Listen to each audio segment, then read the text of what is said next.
Les heures réglementaires sont bien passées, donc je vais ouvrir la séance. Il est 18h46, pardon. Donc je vais commencer par l'appel. Christian Bentoumi. Présent. Corinne Rinaudot. Présente. Alain Alberti. Donc il y a un pouvoir, il est représenté par Michel. Max Fabre. Présent. Anne-Marie Reynaud. Présent. Laurence Berlemont. Elle est absente. Claude Torrizia. Présent. Norbert Giraud. Pouvoir. Donc à Christian. Julie Bréban. Pouvoir. Gisèle Conforti. Pierre Verdon. Anastasia Bringuier. Luc Pernet. Émilie Calabria. Un pouvoir, oui. Françoise Vreniski. Steve Courdouan. Pénélope Ruiz. Oui. Julien Lassoc. Présent. Violaine Champagnac. Michel Morel. Pauline Nepveux. Ludovic Chrétien. Ok. À Steve. Olivier Collen. Yves Cœurdeuil. Ingrid Gatkier. Et Jean Culinati. Donc tout d'abord, avant de commencer ce conseil municipal, je vais vous demander de respecter une minute de silence en la mémoire du président de la République, Jacques Chirac, puisqu'on n'a pas fait de conseil depuis son décès. Donc je vais vous demander de vous lever, s'il vous plaît.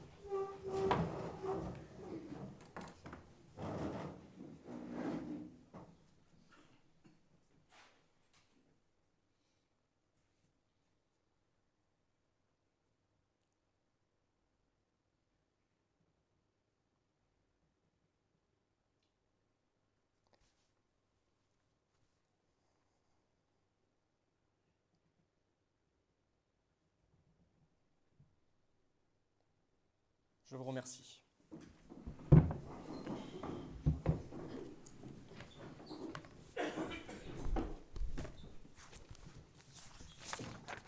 Merci.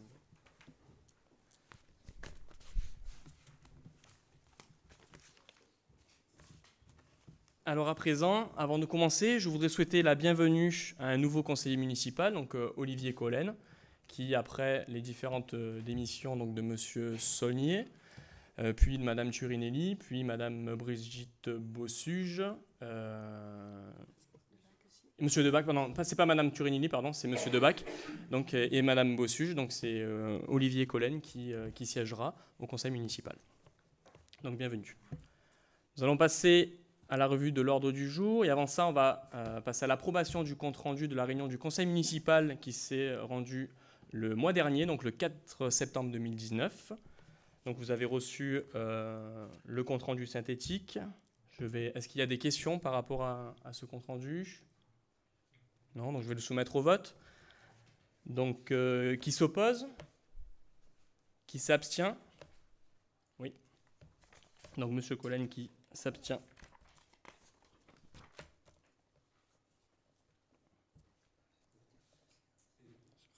Oui, j'ai oublié. Ouais, je vais. Donc, juste une seule abstention ? Ok. Oui, je vais Le secrétaire de séance. Je vais le nommer juste après le vote. Merci. Donc, qui s'abstient, donc M. Collen, donc à l'unanimité après moins une voix donc d'abstention. On approuve le compte rendu du conseil municipal. Donc, je vais nommer Steve Courdouan en tant que plus jeune conseiller municipal, en tant que secrétaire de séance. Et maintenant, nous allons passer donc à la première délibération qui donc, est le renouvellement de contrat de la fourrière automobile. Donc, juste avant de commencer, on a ce soir 5 délibérations. J'ai envie de dire non, uniquement 5, mais bon, il y en a certaines qui sont très grosses, très importantes aussi, certaines historiques pour la commune. Mais on va commencer d'abord par l'administration générale, donc c'est le renouvellement de contrat de la fourrière automobile. Et je vais donner la parole à M. Pierre Verdon en tant que délégué à la sécurité. Donc, en ma qualité de délégué à la sécurité, je rappelle qu'au conseil municipal, la nécessité de bénéficier d'un service de fourrière automobile pour l'enlèvement des véhicules en stationnement gênant, des véhicules ventouses et des épaves. Les tarifs étant réglementés par l'article R 325-41 du Code de la route, fixant le barème des frais de gardiennage en fourrière, ainsi que les prestations liées à ce service comme indiqué dans le projet de convention ci annexé, une mise en concurrence n'est pas nécessaire, la commune du Val n'étant redevable d'aucun frais annexe. La SARL BC Auto, SIS, zone industrielle et Consac 83 170 Brignoles, donnant toute satisfaction lors de l'exécution des précédents contrats, Monsieur le maire propose de renouveler la convention à compter du 15 décembre 2019 au 15 décembre 2023, soit une durée de 4 ans renouvelable chaque année par tacite reconduction. D'autoriser, alors en ma qualité, d'autoriser le maire de renouveler la convention de fourrière automobile avec la SARL BC Auto 6 zone industrielle et Consac 83 170 Brignoles, selon les termes du projet ci annexé. D'autoriser Monsieur le maire à signer tout document inhérent à cette contractualisation pour une durée de 4 ans à compter du 15 décembre 2019. Indique que le service de la police municipale est chargé de suivre les prestations de ce contrat afin d'assurer la sécurité des usagers de la route, la tranquillité ou l'hygiène publique, l'esthétique des sites et paysages classés, des réquisitions de la commune. Le conseil municipal, après avoir entendu l'exposé, après avoir délibéré, autorise à renouveler la convention de fourrière automobile avec la SARL BC Auto, SIS les Consac à Brignoles, selon les termes du projet ci annexé. Autorise Monsieur le maire à signer tout document inhérent à cette contractualisation pour une durée de 4 ans à compter du 15 décembre 2019. Indique que le service de la police municipale est chargé de suivre les prestations de ce contrat afin d'assurer la sécurité des usagers de la route, la tranquillité ou l'hygiène publique, l'esthétique des sites et paysages classés des réquisitions de la commune. Fait et délibéré les jours, mois et ensuite. Merci Monsieur Verdon.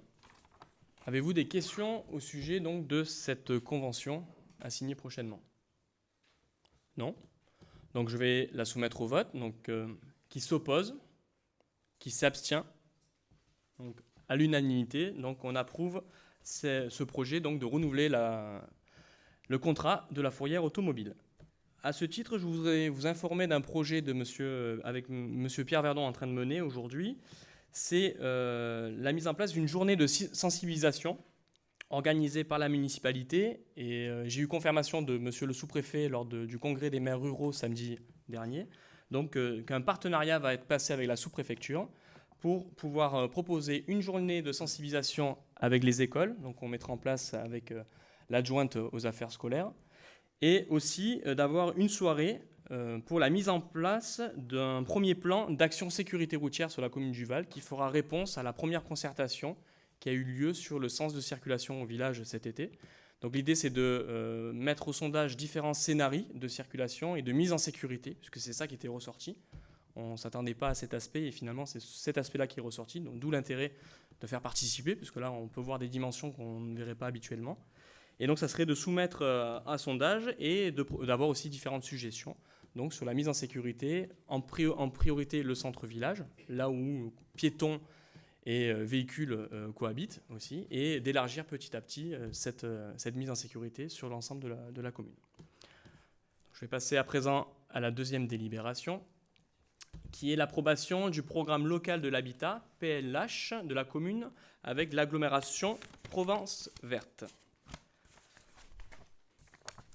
Alors avant de commencer de lire la délibération, vous avez normalement, on va vous remettre différents projets de délibération. On vous a soumis un premier projet que vous avez reçu donc la semaine dernière. Si vous voulez, le PLH a été mis en place récemment. Et donc nous, on a voulu le soumettre pour ce conseil municipal. Et l'agglomération Provence Verte, le service habitat, n'avait pas encore produit de délibération type. Donc nous, on avait pris l'avance en faisant une première délibération qu'on vous a envoyée. Et depuis la fin de la semaine dernière, on a reçu la délibération type. Donc c'est la même chose, à la différence que juste, il y en a une, elle a été rédigée par l'agglo, et l'autre, celle que vous avez reçue, était délibérée par nos services, donc en mairie. Donc je vous propose de plutôt voter celle qui a été mise en place par l'agglomération. Si tout le monde est d'accord, je vous laisse le temps d'en prendre connaissance. Je vais la lire avec vous. Est-ce que quelqu'un s'oppose à changer C'est la même chose, le contenu est le même. Vous avez reçu l'ensemble des documents. Je vais juste faire un petit contexte avant de commencer. Le programme local de l'habitat fait réponse en fait à la loi SRU. Donc la loi SRU qui impose, depuis que la commune du Val a rejoint la communauté d'agglomération Provence Verte, donc la fusion des différentes Comcom, impose au Val d'être dans une loi SRU et d'avoir 25% de logements sociaux, ce qui correspond à 450 environ, 450 logements à proposer en logement social. À savoir que ces logements ne sont pas uniquement réservés à ce qu'on arrive souvent à stigmatiser à des cas sociaux. 75% des Varois sont éligibles à cela. Cependant, 25%, donc 450 logements à produire en 5-6 ans, ont un impact considérable en termes d'intégration pour un village comme le nôtre, le Val, en termes d'adaptation des services publics, les écoles, il faut construire une école en catastrophe, les ouvrages, les infrastructures ne correspondent pas, donc ça correspond à presque 1000 habitants en plus, donc c'est considérable. Donc l'idée a été de travailler avec l'agglomération et de mettre en place un PLH. Donc ce programme-là permet de distribuer uniquement au lieu que ce soit uniquement les communes de plus de 3500 habitants qui soient impactées par cette loi-là, on va la distribuer sur l'ensemble des communes de l'agglomération Provence Verte, ce qui permet de diluer l'impact. Donc pour nous, le Val, nous sommes concernés. Et il y a à peu près 4-5 mois, donc après notre arrivée, nous avons entamé des démarches, puisque pour le Val, on était passé de 450 à peu près 300 logements sociaux à produire sur le Val, ce qui me semblait encore considérable. Et donc après plusieurs mois de négociations, on a pu arriver à 120 logements, ce qui est pour moi très acceptable à produire en 6 ans à peu près. Et surtout d'intégrer le Val. Donc il y a le Val donc, est considéré comme étant une commune d'appui, c'est-à-dire qui est en lien direct avec la commune de Brignoles, mais ce n'est pas, à mon sens, la commune d'Ortoir. Mais c'est un appui, c'est-à-dire qu'on doit se développer en synergie, évidemment. Donc l'idée pour le Val, c'est de reconquérir les centres anciens via la requalification et la reconquête du parc vacant et de renforcer l'offre locative sociale et assurer sa répartition de manière équilibrée. C'est les deux principaux objectifs pour le Val. Donc voici les différents chiffres de présentation de production. Donc on est à 120 logements au lieu d'environ 450 comme c'était prévu par la loi SRU. Donc je note la présence d'arrivée de Madame Laurence Berlemont à 18h58, à 19h. Donc sur le Val, donc vous avez en rouge toutes les communes qui doivent produire plus de 100 logements. Donc on a Saint-Maximin évidemment avec 850 logements, Pourrières 185, Tourves 120, Nance-les-Pins 105, Fort-Calquéré 150, Garéoul 200, Roquebaron 300, Néoul 100, Brignoles 1200, Camps-la-Source 100, La Selle 100, Le Val 120 et Carcès 285. Donc dans la répartition, je suis très satisfait de cette négociation et je tiens à remercier les services de l'habitat et de la cohésion sociale, à savoir que derrière, il y a d'autres projets qui se mettent en place pour accompagner après cela. Donc il y a 30% de logements neufs à produire, le reste c'est de la réhabilitation. Il y a de l'accession à la propriété aussi qui est possible. Donc voilà, l'idée c'est vraiment de pouvoir intégrer nos jeunes aussi qui habitent sur le village aussi, qui sont éligibles aussi à cela. Et derrière, après, il y a d'autres outils qui sont en train de se mettre en place, notamment le permis de louer. Donc il y a un permis qui permet de vérifier l'état de salubrité ou d'insalubrité des logements et qui permet de contraindre aussi les bailleurs à améliorer la qualité de l'habitat. Donc là, on parle d'essence humaine aussi. Donc voilà, ça c'est des outils qui seront proposés dans les années à venir. Pour l'instant, on n'en est pas encore là. Donc différents axes sont définis sur le PLH. L'attractivité résidentielle, c'est réinterroger le modèle de développement du territoire.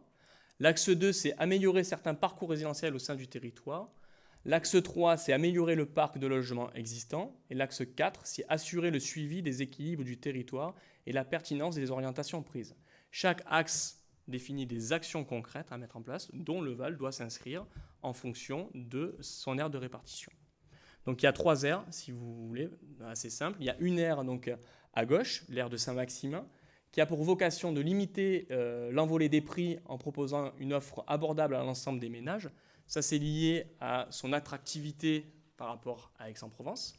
Nous avons l'aire plutôt située au sud, donc en grisé, c'est proposer une offre abordable à l'ensemble des ménages, proposer une offre variée d'habitat pour limiter la spécialisation du territoire vers une seule fonction résidentielle. C'est pour répondre à son attractivité par rapport à la région toulonnaise.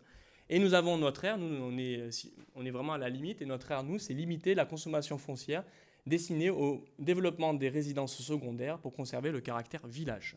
C'est ce qui est noté, et nous, au Val, on est au milieu de tout ça. Donc il va falloir définir ces enjeux-là, préserver le caractère village, tout en limitant les prix et tout en offrant une bonne qualité de logement. Donc vous avez eu l'ensemble des documents. On vous a envoyé plus que les documents qui devaient être envoyés par souci de transparence. Donc maintenant, je vais mettre les questions, soumettre. Avez-vous des questions par rapport à ce PLH ? Une question. Oui. Comment inciter les bailleurs privés à rénover leur logement ? Il y a des subventions Alors tout à fait. Donc il y a différents éléments qui permettent d'appuyer ceci. Donc déjà en premier lieu, nous communes, à nous de contacter le service Habitat et Logement qu'on a déjà reçu pour le mettre en rapport avec les bailleurs privés, puisqu'il y a plusieurs aides portées, notamment l'ANA aussi, qui permet, moyennant rénovation, il y a des subventions pour ça, et après il faut louer pendant 5 ans, 6 ans, tout dépend le contrat qui peut être mis en place. Donc il y a vraiment des aides pour réhabiliter le centre ancien. L'objectif, c'est ça. Le Val n'était pas identifié comme étant un cœur de village à revitaliser. Ce plan d'action permettra aussi notamment de travailler sur l'aspect habitat. Et l'Aglo est là aussi pour nous accompagner sur le plan façade aussi, donc sur la partie extérieure. Donc vraiment l'embellissement aussi, c'est un cadre aussi qu'on doit proposer à l'ensemble des habitants. Y a-t-il d'autres questions ?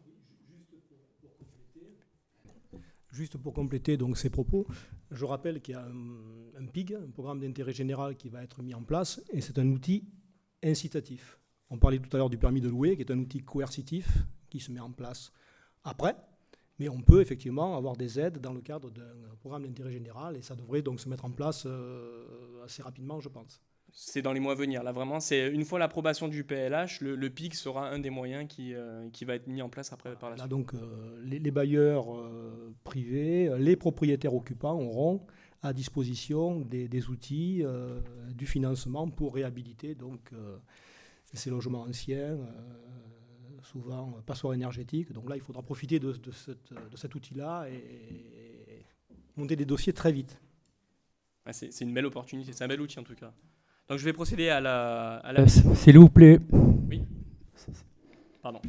Pour les aides de l'ANA, je connais très bien le système puisque j'ai participé. Si vous faites rénover votre appartement, vous ne pouvez pas le vendre pendant 10 ans. Ou sinon, vous remboursez. Voilà, je voulais vous dire ceci.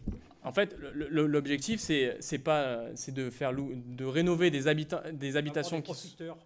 Oui, mais rénover et vendre 2 ans après. Non, le but, c'est vraiment de le mettre en location après, et ça rentre dans un programme de soutien social. Rajouter ce truc. Monsieur Collen. Il me semble aussi que l'ANA impose des loyers, qui sont des loyers conventionnés, donc sur une base de logement HLM, ce genre de choses, et pas les loyers classiques qui se passent dans le village. Et malheureusement, alors, les aides de l'ANA imposent ce genre de choses, et la question rentabilité pour les bailleurs privés n'est absolument pas là. Vous avez prévu de faire quelque chose ou pas ? Alors... Déjà, pour bénéficier de l'aide publique, il faut bien qu'il y ait une contrepartie aussi au service du public. Donc, c'est vraiment sur l'habitat qui est insalubre. Quand j'ai, je sais pas, une maison de village qui est en ruine, entre la laisser tomber en ruine... Absolument pas. C'est pas forcément que pour les logements insalubres, les aides de l'ANA. Oui, mais ça peut servir pour ça déjà. C'est un levier d'action qui permet de dynamiser. C'est pas l'unique outil. Il y a plusieurs outils. Il y a un service habitat qui est là pour nous accompagner. Donc, l'idée, c'est d'explorer les différentes pistes. Mais ça se fait à travers d'un PLH. Vous avez le nombre de logements insalubres sur le Val ou pas ? Insalubre ou vacant ? On a peu d'informations sur l'habitat insalubre parce qu'il faut rentrer dans les logements. Sur le logement vacant, on est entre 120 et 130 logements vacants évalués par l'INSEE puis l'Aglo qui a fait un travail aussi.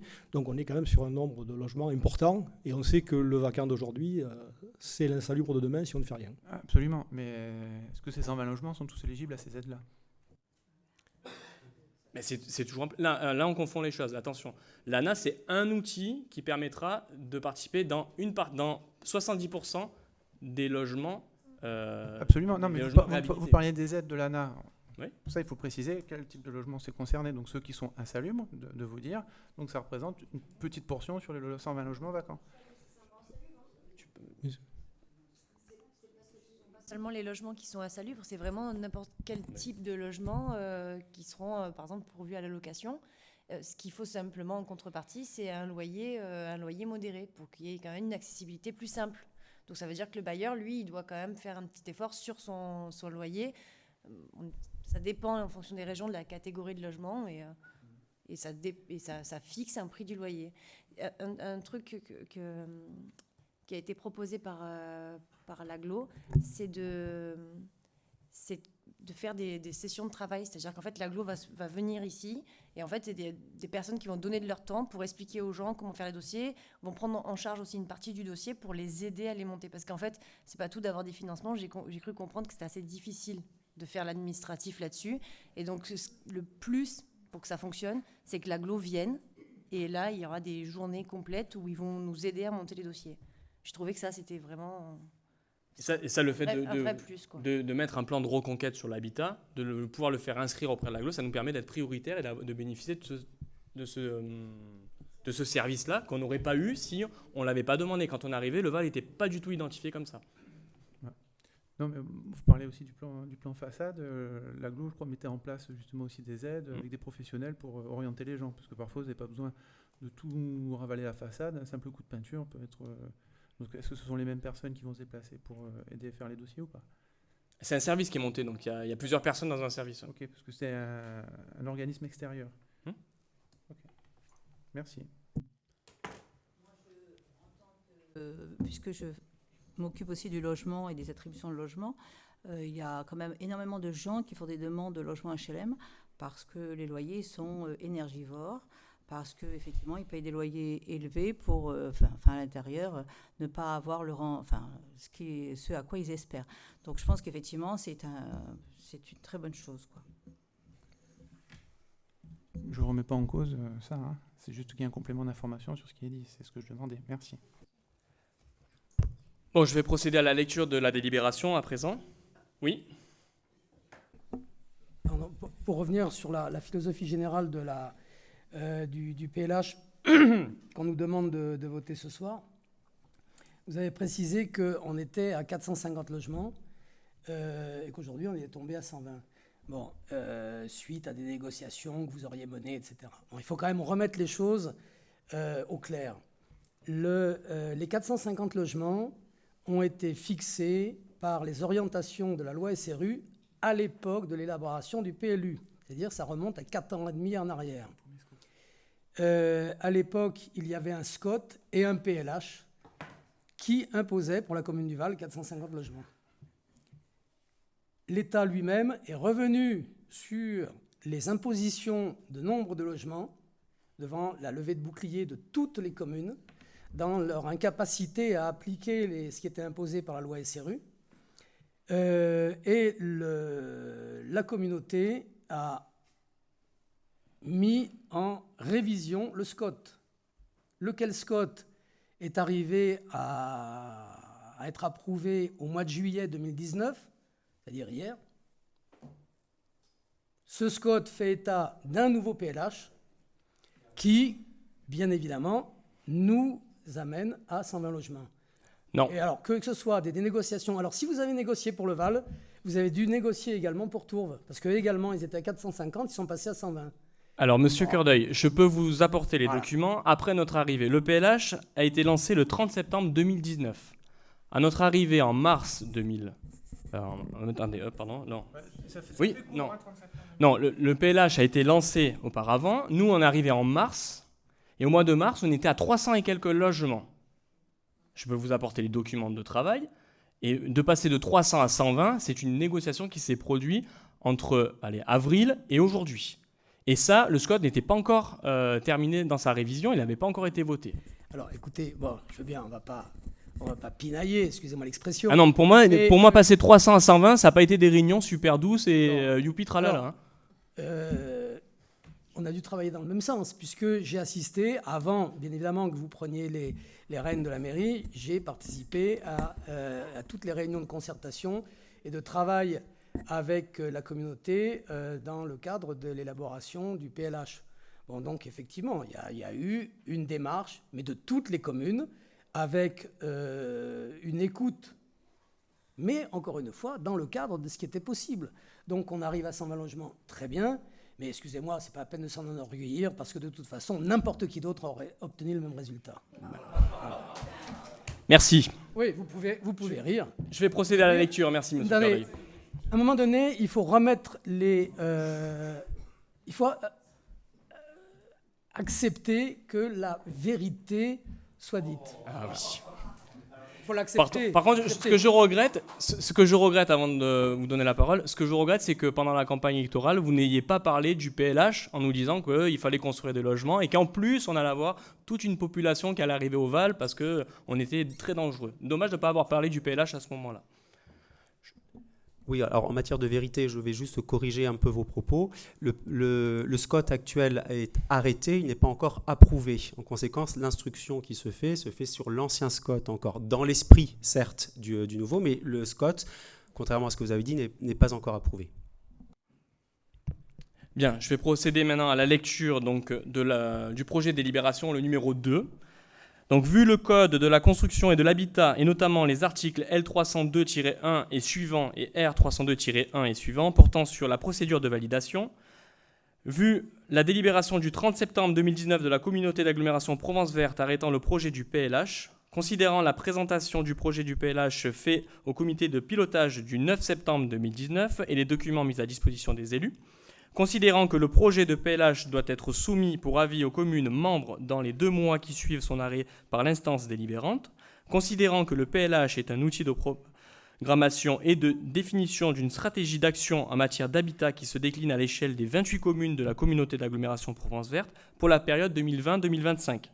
Il s'inscrit dans les perspectives de développement du schéma de cohérence territoriale, le SCOT, du pays de la Provence Verte-Verdon, considérant que le projet de PLH a été élaboré en concertation et en association étroite avec les 28 communes membres, l'État et l'ensemble des partenaires associés à l'occasion de plusieurs réunions de travail et de pilotage, il se compose d'un diagnostic du fonctionnement de marché de l'habitat et du logement pour évaluer les besoins qualitatifs et quantitatifs en logement et en hébergement et définir les enjeux en matière d'action publique sur le logement. D'un document d'orientation stratégique qui fixe les objectifs et les principes de la politique locale de l'habitat. Le programme d'action opérationnelle qui définit les moyens opérationnels pour mettre en œuvre ces orientations, ingénierie, aide financière, dispositifs opérationnels, mesures réglementaires.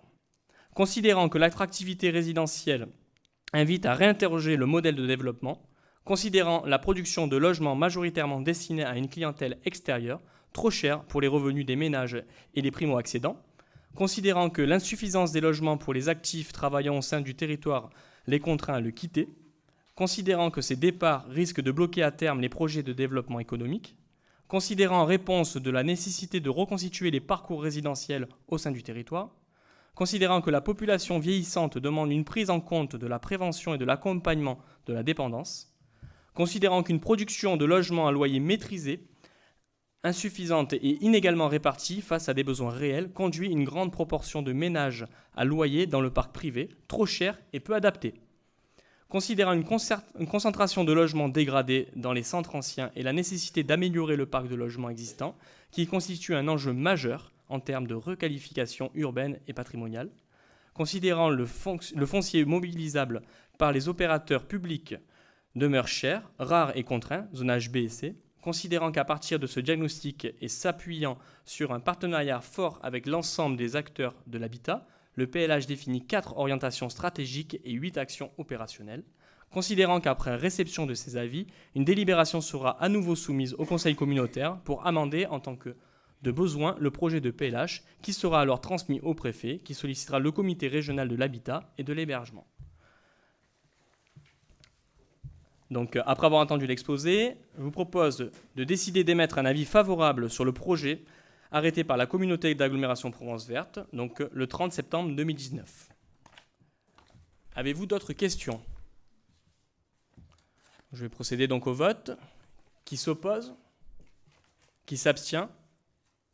Donc, à l'unanimité, nous approuvons le PLH. Je suis ravi que tout le monde soit au moins d'accord sur ce point-là.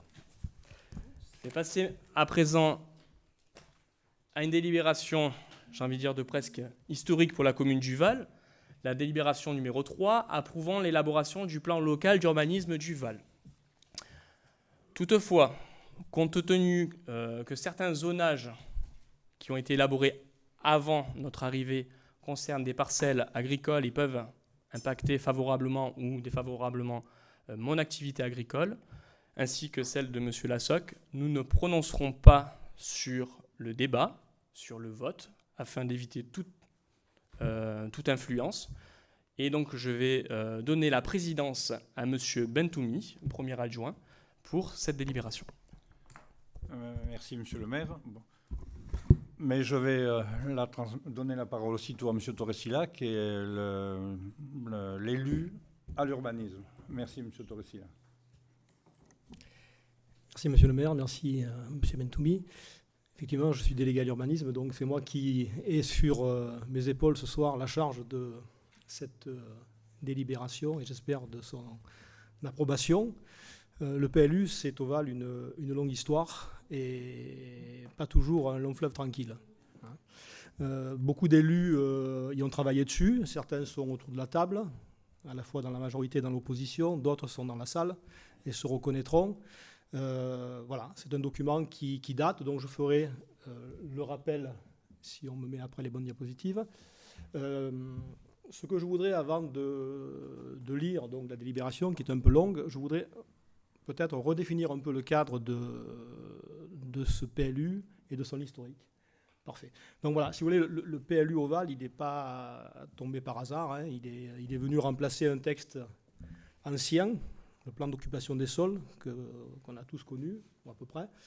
Le POS date donc d'une loi de 1967, donc là on remonte le temps, et le POS du Val date de juillet 1986.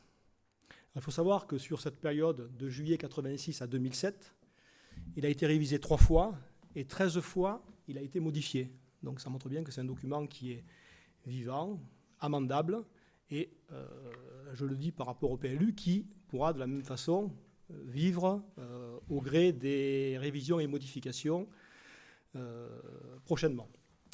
Alors, ce qui est important, c'est surtout de présenter ce qu'était le POS. Très succinctement, le POS dans le Var, plus précisément dans le Var, surtout, développer des politiques d'urbanisation en expansion et surtout des consommations d'espace importantes. Il faudrait qu'on passe à la diapositive qui est juste après. Voilà, merci. On voit sur la diapositive donc, une cartographie du Val. La première est de 1972. On a environ 1150 habitants au Val qui sont essentiellement dans le village ou autour du village. Ce sont tous les petits points rouges que l'on devine. Et on voit 2 grosses patatoïdes, les zones agricoles qui sont en jaune et les zones de collines ou les zones naturelles qui sont en vert, et qui sont importantes. À l'époque, on a 18 hectares qui sont artificialisés. Si on compare donc cette cartographie à celle de 2003, donc presque 20 ans avant, hein, on voit que tous ces petits points rouges se sont disséminés après partout dans le territoire, ce qu'on appelle une urbanisation diffuse. On voit la route de Brasse, on voit la route de Barjol, la route de Carcès, la route de Vence, sur lequel la plupart des constructions se sont réalisées. En fait, depuis 1972, le village ne s'agrandit quasiment plus et la plupart des logements se trouvent disséminés dans la campagne valoise. Je dis dans la campagne parce qu'en même temps, tout ce qui a été construit ne s'est pas fait avec une prise en compte des voiries. Donc aujourd'hui, on a beaucoup de difficultés avec les voiries, mais c'était les POS, et la plupart des POS ont fonctionné de la même façon. Si je reviens donc à la diapositive précédente, on peut peut-être préciser quand même qu'on voit aussi ce que l'agriculture a perdu, 358 hectares en 30 ans, ce qui est énorme. Sur ces 358 hectares, c'est essentiellement de l'habitat, de la voirie qui est venue. Donc, effectivement, après 30 ans, la question se posait de savoir si partout en France, on pouvait continuer ou pas de la sorte à urbaniser et à produire de l'aménagement. Donc, Si on peut revenir à la diapo précédente, qui nous parle du PLU, merci. Le plan local d'urbanisme, lui, date de la loi SRU, décembre 2000. Et là, on est sur un changement de modèle radical. On ne peut plus... il y a une politique de recentrage, donc de l'urbanisation autour des centres urbains, des centres-villes, et densifier. On parle de densification. Et ça fait peur, généralement. Les élus, quand les PLU sont arrivés, étaient très inquiets, notamment les élus ruraux, qui étaient habitués à vivre avec de l'espace, dans un mode qui fonctionnait bien.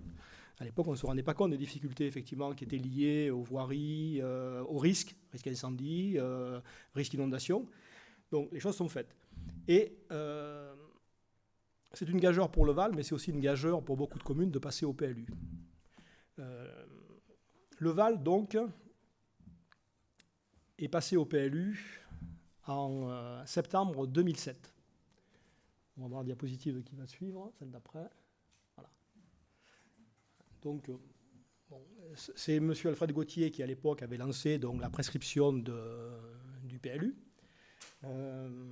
En 2008, élection municipale, c'est Mme Michèle Roitineau qui a continué ce PLU et qu'il a arrêté. Donc le projet était terminé en novembre 2010.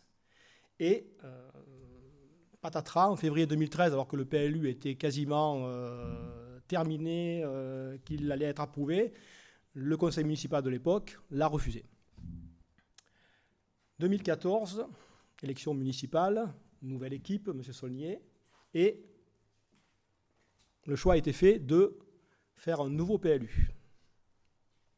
Donc on est reparti sur une nouvelle procédure complète qui a amené donc en décembre 2017 à arrêter le projet. Donc là, la mairie, quand le projet est arrêté, elle n'intervient plus, on est bien d'accord.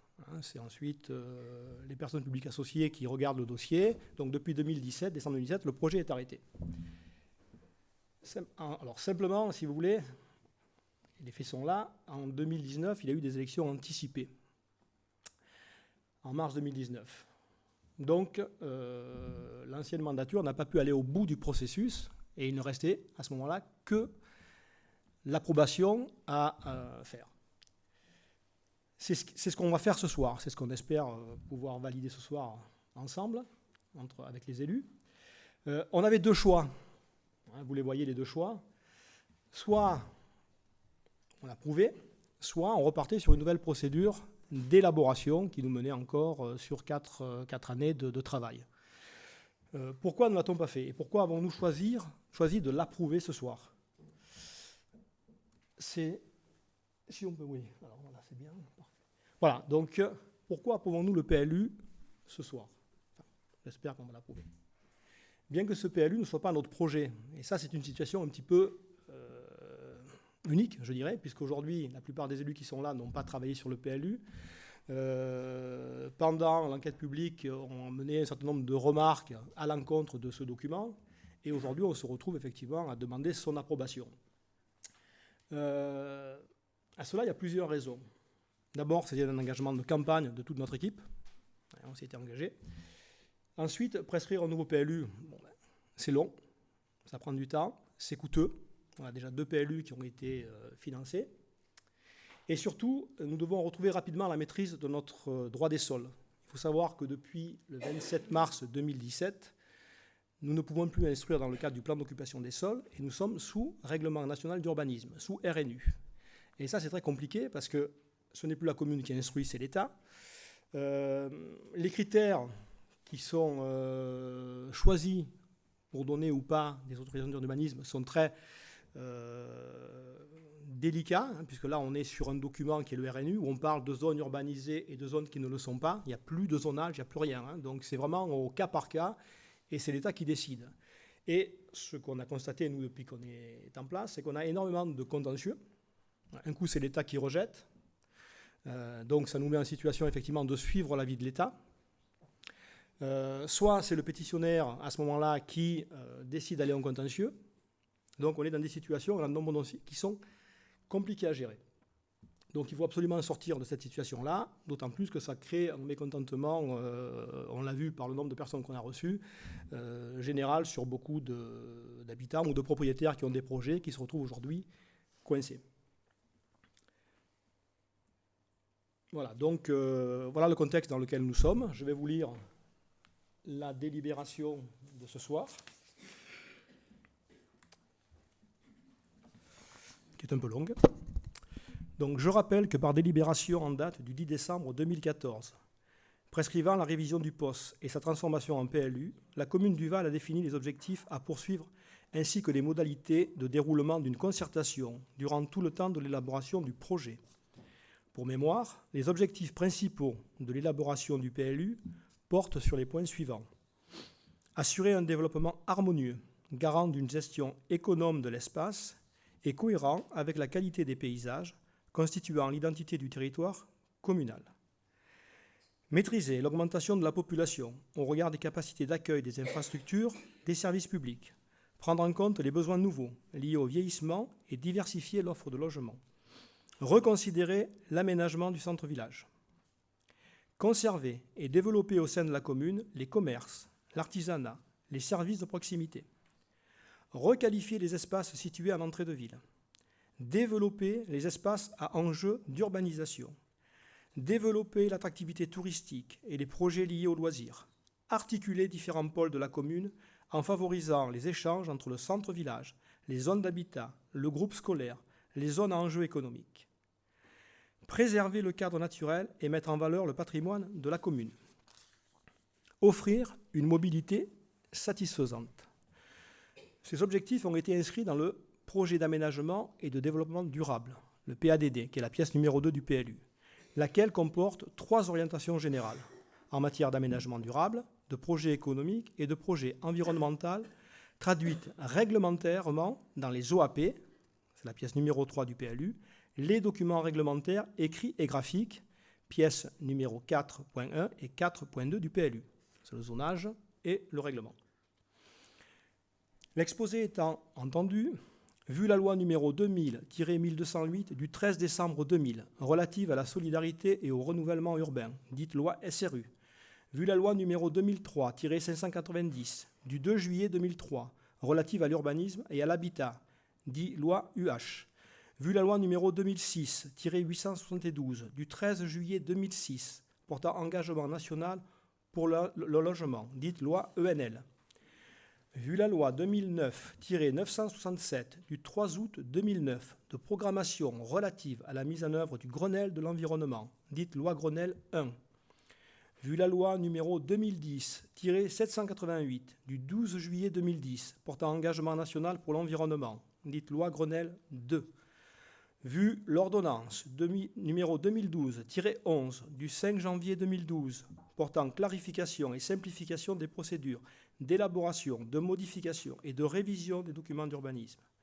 vu le décret numéro 2013-142 du 14 février 2013 pris pour l'application de l'ordonnance numéro 2012-11 du 5 janvier 2012, vu la loi numéro 2014-366 du 24 mars 2014 pour l'accès au logement et à un urbanisme rénové, dite loi ALUR, vu le Code général des collectivités territoriales, vu le Code de l'urbanisme et notamment les articles L153-11 à L153-26, vu le Code de l'urbanisme et notamment les articles L151 et suivants, vu le plan local de l'habitat du comté de Provence, approuvé le 25 mars 2013, vu le schéma directeur des eaux pluviales, prescrit le 22 juin 2015, vu le schéma de cohérence territoriale, le SCOT, du pays de la Provence verte, approuvé le 21 janvier 2014, vu la délibération en date du 10 décembre 2014, prescrivant la révision du POS et sa transformation en PLU, et définissant les modalités de déroulement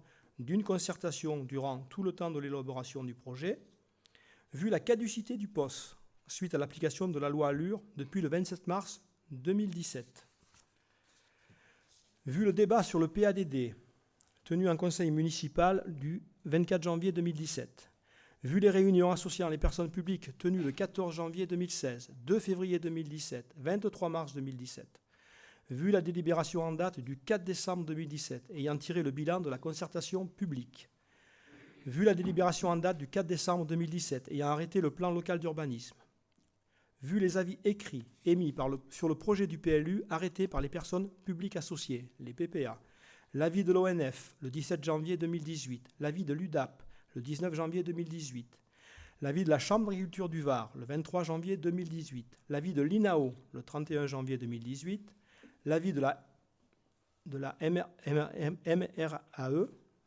en date du 13 février 2018, l'avis de GRT Gaz le 15 février 2018, l'avis du SCOT le 27 février 2018, l'avis de la Chambre des métiers et de l'artisanat le 5 mars 2018, l'avis de la sous-préfecture de Brignoles le 7 mars 2018, l'avis du département du Var le 14 mars 2018, vu l'audition tenue en commission CDPNAF le 25 avril 2018, laquelle a émis son avis en date du 4 mai 2018, vu qu'en l'absence de réponse parvenue dans les délais légaux, sont réputés favorables les avis des autres personnes publiques associées auxquelles le PLU arrêté a été transmis. Vu la délibération du conseil municipal validant les propositions de réponse aux avis des personnes publiques associées suite à l'arrêt du PLU en date du 4 juin 2018. Vu l'ordonnance E 180-00046-83 du 23 juin 2018 de Monsieur le Président du tribunal administratif de Toulon, désignant Monsieur Jean-François Malzard en qualité de commissaire enquêteur. Vu l'arrêté du 15 août 2018 prescrivant l'enquête publique conjointe relative à l'élaboration du plan local d'urbanisme et du schéma directeur de gestion des eaux pluviales. Vu l'enquête publique qui s'est tenue du 10 septembre 2018 au 11 octobre 2018 inclus. Vu le rapport et les conclusions du commissaire enquêteur en date du 10 novembre 2018. Vu l'avis favorable du commissaire enquêteur assorti de la réserve suivante, l'engagement de la commune de mener des groupes de réflexion avec la participation de citoyens sur des sujets ou des quartiers pouvant amener à une adaptation du PLU, OAP par exemple, et éventuellement amener à terme à une modification du PLU. Considérant que les observations de l'ensemble des personnes publiques associées et du commissaire enquêteur ont bien été prises en compte, considérant que les résultats de ladite enquête publique et les avis émis par les services de l'État et les personnes publiques associées à l'élaboration du PLU justifient quelques adaptations du projet de PLU, sans remettre en cause l'économie générale du projet. Les adaptations apportées à la suite de l'enquête publique sont précisées en annexe de la présente délibération, que vous avez tous reçue. Considérant qu'aucune modification n'a été apportée au projet remettant en cause l'économie générale du PLU, considérant que les modifications apportées au projet procèdent bien de l'enquête publique et des avis des personnes publiques associées joints au dossier d'enquête publique, considérant que le plan local d'urbanisme tel qu'il est présenté au conseil municipal est prêt à être approuvé dans la mesure où le dossier a été amendé conformément aux alinéas précédents. Vu le dossier de PLU comportant document 1, le rapport de présentation en 2 tomes, tome 1 et 2, un document 2, le projet d'aménagement et de développement durable, le PADD, document 3 et les plans 3.1, 3.2, 3.3, 3.4 et 3.5, les orientations d'aménagement et de programmation, les OAP, le document 4-1-1, le règlement, document 4-1-2, les annexes du règlement, le document 4-1-3, le règlement départemental de défense extérieure contre l'incendie, les prescriptions graphiques réglementaires, document 4-1-4, le schéma directeur de gestion des eaux pluviales, document 4-1-5, la liste des emplacements réservés, le document 4-1-6, la liste des secteurs de mixité sociale, le document 4-1-7, les fiches patrimoine, le document 4-2-1, les documents réglementaires graphiques avec le plan LOUP, le document 4-2-2, document réglementaire graphique, le plan centre, plan de zonage, le document 4-2-3, document réglementaire graphique, plan de zonage est, document 4-2-4, document réglementaire graphique, plan de zonage ouest. Le document 4-2-5, le plan du réseau d'eau. Document 4-2-6, le plan du réseau d'assainissement. Le document 4-2-7, le plan des servitudes d'utilité publique. Et le document 5, enfin, les annexes générales du PLU. Merci, M. Torresilla. Je crois qu'il y a des questions. M. Collen, vous avez demandé la parole. En appuyant, alors, allez-y. Merci. Est-ce que vous pouvez juste revenir sur la diapo, reprenant l'historique des différents PLU de la commune, s'il vous plaît? Parce qu'il y a une précision... Non, pas celle-là. Suivante. Voilà. Je pense qu'il aurait été très judicieux de marquer la loi Allure, donc du 24 mars 2014.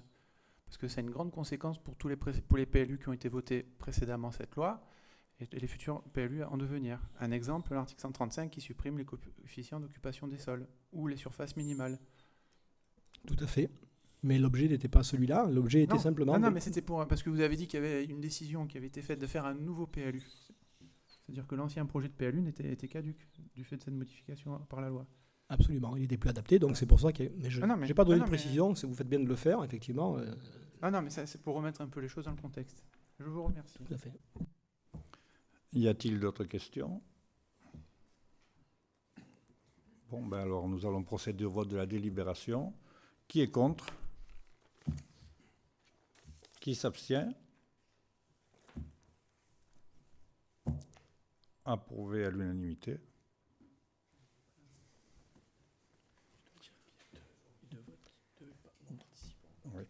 Oui, bon, mais alors c'est vrai, il y a 2 votes non participants. Non, je pensais que peut-être il y aurait eu abstention, mais non, c'est 2 votes non participants. Voilà, mais ça figurera dans le compte rendu. Merci.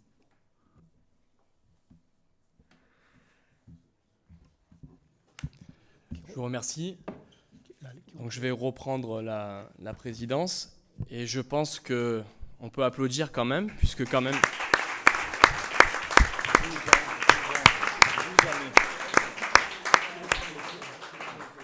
Mon premier adjoint me dit à l'oreille 12 années de travail. Donc nous, on est là juste pour respecter un engagement, c'est-à-dire d'avoir un document, retrouver un certain droit du sol. Ça, c'est important. Tout document n'est pas forcément parfait et voué à évoluer. Et donc nous allons passer à la délibération qui va suivre, c'est la mise immédiate en modification. Donc nous restons dans la lignée. Avant de commencer sur ça... Excusez-moi. C'est bon.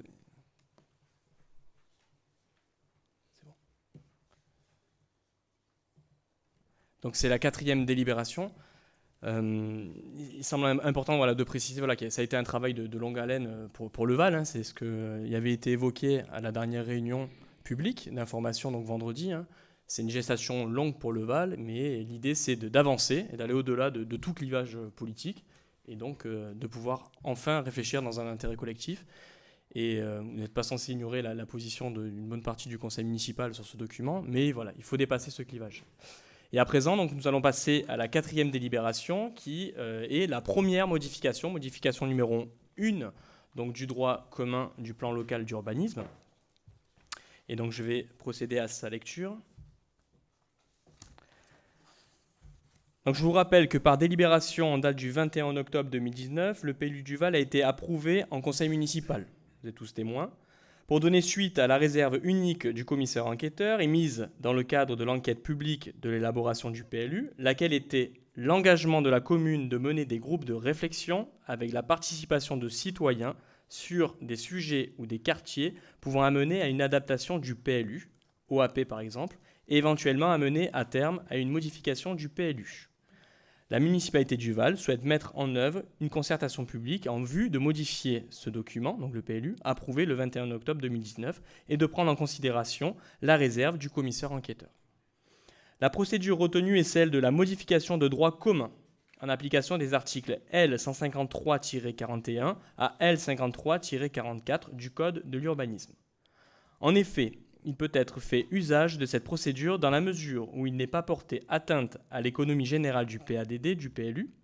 La modification n'a pas pour effet de réduire un espace boisé classé, une zone agricole ou une zone naturelle et forestière, où une protection est dictée en raison des risques de nuisance, de la qualité des sites, des paysages ou des milieux naturels et ne comporte pas de graves risques de nuisance. Dans ce cadre, les objectifs poursuivis par la procédure de modification de droit commun sont les suivants. Donc, axe 1, modifier les OAP, pièce écrite et graphique numéro 3 et suivant du PLU, de façon à distinguer les recommandations exemples des prescriptions réglementaires. Les emprises des constructions et les dessins de voirie seront réorganisés. Le phasage sera imposé pour faciliter la programmation des aménagements dans le temps. Donc, chose qui n'était pas considérée à ce moment-là. Donc, l'idée, c'est de pouvoir avoir un phasage de construction, d'ouvrir la construction, donc d'augmenter la démographie du Val en fonction de sa capacité d'accueil en termes d'écoles et d'infrastructures.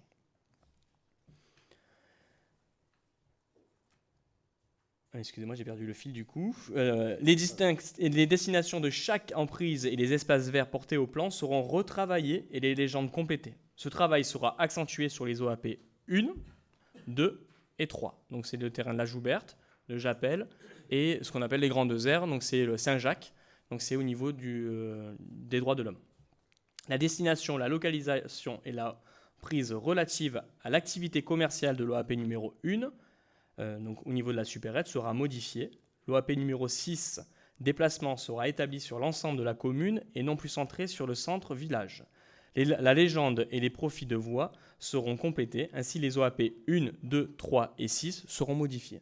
J'insiste sur la notion de supérette. L'idée, ce n'est pas forcément de supprimer complètement l'idée, c'est de faire une concertation et de dire qu'est-ce qu'on va y faire, où on peut la mettre, soit sur ce terrain-là, soit ailleurs aussi. Donc c'est vraiment d'ouvrir le débat à un maximum d'idées pour pouvoir réfléchir de manière globale tout en considérant l'économie du village centre et de ce qui s'y passe le long de la déviation. Mettre en adéquation le PLU avec le futur PLH. Donc ça, c'est l'axe 2 de l'agglomération Provence Verte, celui qu'on vient de voter et d'approuver aujourd'hui. Projet de PLH arrêté le 30/09/2019, qui a été transmis à la commune du Val pour avis. On a donné un avis favorable. En retravaillant aussi les secteurs de mixité sociale, évidemment ça va impacter, et en ventilant et réorganisant les CSMS. Donc c'est le document numéro 4.1.6 du PLU. Ensuite, c'est l'axe numéro 3. Et là, il n'est pas marqué, pardon, excusez-moi, il y a eu un problème donc, sur l'affichage, mais c'est apporter des précisions supplémentaires ici du schéma des eaux pluviales. Certains zonages et le règlement du PLU, jardins identifiés, hauteur des constructions en prise, seront en conséquence modifiés. Pour ceux qui ont assisté à l'enquête publique, il y a eu 2 enquêtes publiques conjointes. C'est l'enquête publique au niveau du PLU et une autre au niveau du schéma directeur des eaux, des eaux. Et donc, il en est ressorti une précision sur les inondations, mais aussi des préconisations sur des aménagements à mettre en place pour éviter les inondations.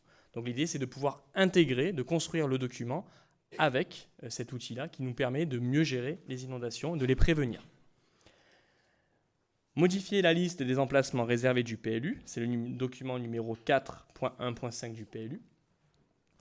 Et modifier les pièces réglementaires écrites, document numéro 4.1.1 et suivant du PLU, de façon à encadrer précisément les dispositions constructives du PLU, dont la constructibilité en limite séparative en zone urbaine, encadrer les autorisations en zone agricole et naturelle tout en respectant les distances entre quartiers résidentiels et zones agricoles, préciser les règles relatives aux clôtures, apporter des précisions aux règles écrites du règlement en les illustrant avec des croquis.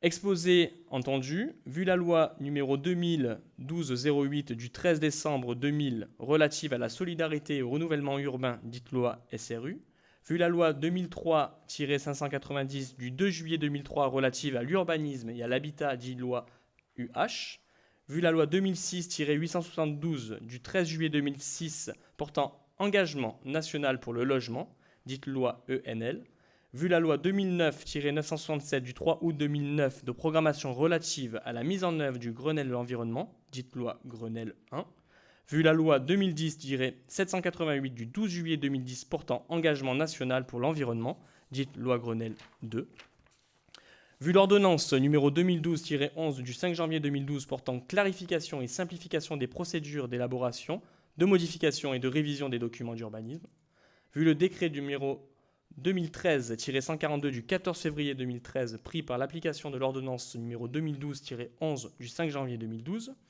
vu la loi 2014-366 du 24 mars 2014 pour l'accès au logement et l'urbanisme rénové, dite loi ALUR, vu le Code général des collectivités territoriales, vu le Code de l'urbanisme et notamment les articles L153-11 à L153-26, vu le Code de l'urbanisme et notamment les articles L151 et suivants, vu le schéma directeur des eaux pluviales prescrit le 22 juin 2015, vu le schéma de cohérence territoriale SCOT du pays de la Provence Verte arrêté le 16 juillet 2019, vu le plan local de l'habitat du comté de Provence arrêté le 30 septembre 2019, vu le PLU du Val approuvé le 21 octobre 2019, vu le code de l'urbanisme et notamment ses articles L153-41, L153-44, la procédure de modification de droit commun appliquera les modalités de la concertation définies ci-après, donc c'est-à-dire le projet de modification du PLU, qui fera l'objet d'une concertation publique avec la participation de citoyens. L'idée, c'est de mettre en place des tables rondes, des forums ouverts, vraiment pour avoir une réflexion collective de notre vision du Val 2020-2040, par exemple. Le projet de modification du PLU fera l'objet d'une exposition publique. Le projet de modification fera l'objet d'une publicité dans la presse. Le projet de modification sera notifié aux personnes publiques associées. Il sera demandé à Monsieur le Président du tribunal administratif de Toulon de désigner un commissaire enquêteur afin de soumettre les modifications envisagées à l'enquête publique. Un avis sera publié dans deux journaux locaux et affiché en mairie 15 jours avant l'ouverture de l'enquête publique. Cet avis sera répété dans les 8 premiers jours de l'enquête. À l'issue de l'enquête et à la réception du rapport et des conclusions du commissaire enquêteur, le projet de modification éventuellement modifié, au vu des avis des personnes publiques associées et des conclusions du commissaire enquêteur, sera approuvé par délibération du conseil municipal. Et enfin, la présente délibération... Non, c'est pas ça, il y a encore une page, excusez-moi.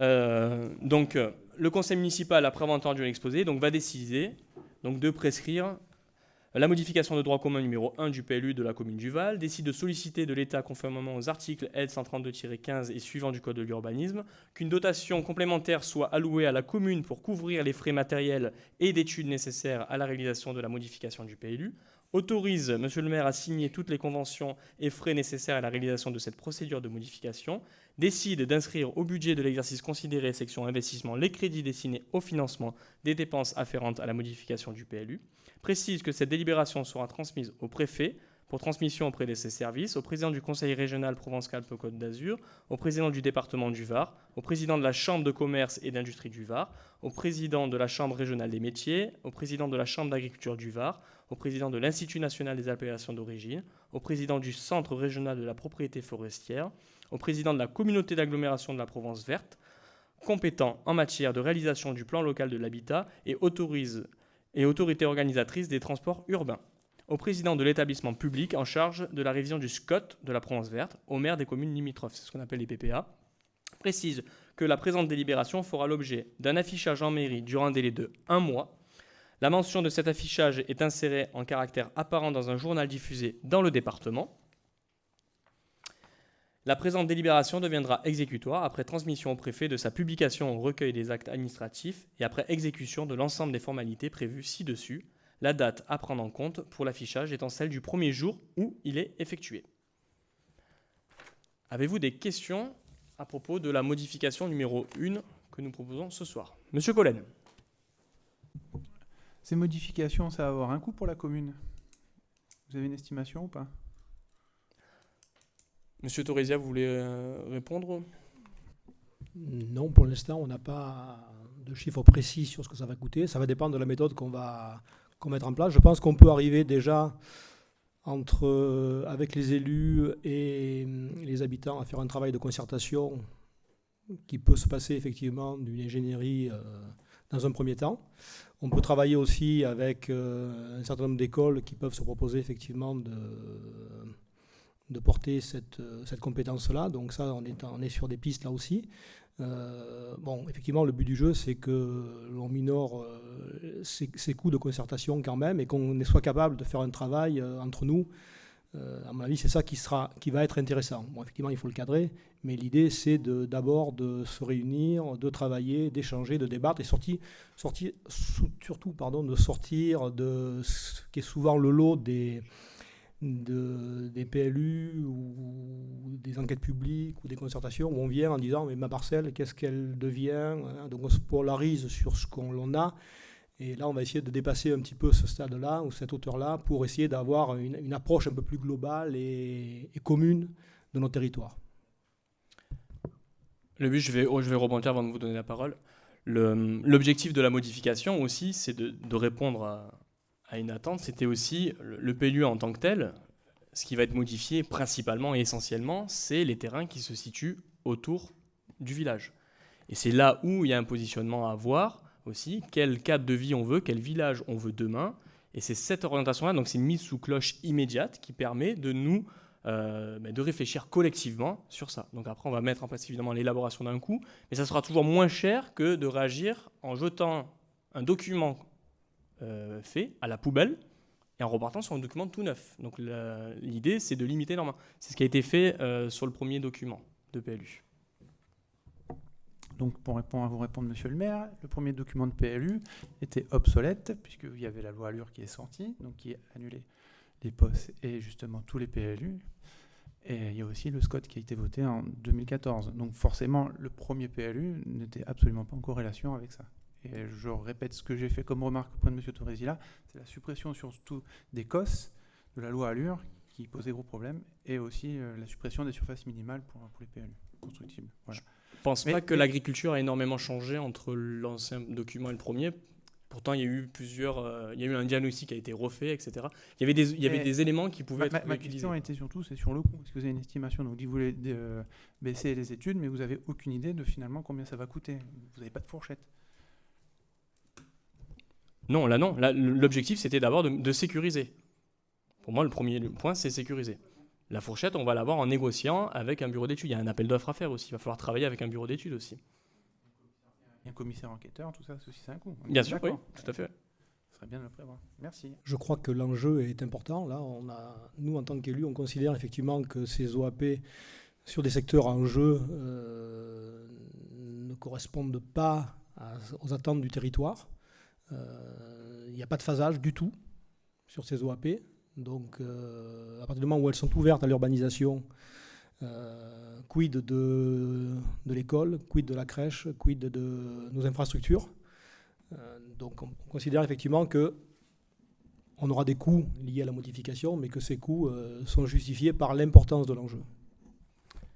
Je vais apporter une précision aussi, je vous rassure, on est en octobre, bientôt début novembre. Vous n'êtes pas censé, M. Collen, ignorer que nous sommes en pleine préparation du débat d'orientation budgétaire et que de toute façon, le coût d'une modification n'impactera pas le budget actuel, mais impactera surtout le budget à venir. Donc on a 2 mois pour voir progressivement le coût concret d'une modification et de pouvoir la maîtriser sur le prochain exercice.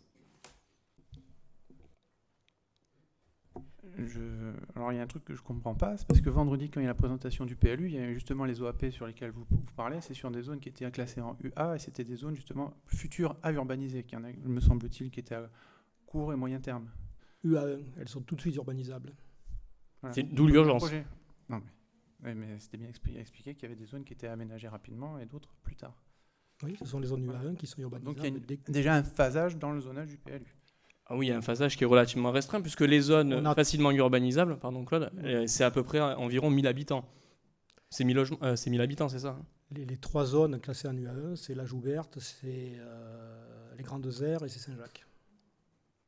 Donc là, on a de gros enjeux là-dessus.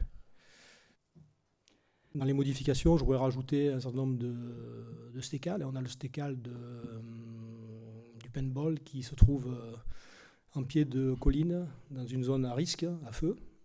Donc on considère effectivement que le laisser là-bas, c'est dangereux. C'est un site c'est une activité qui peut recevoir entre 50 et 100 personnes. Il est en impasse, au pied du massif, avec un chemin qui est défoncé. Donc on considère effectivement que son positionnement est extrêmement mal placé et dangereux pour ceux qui viendront pratiquer cette activité. Merci.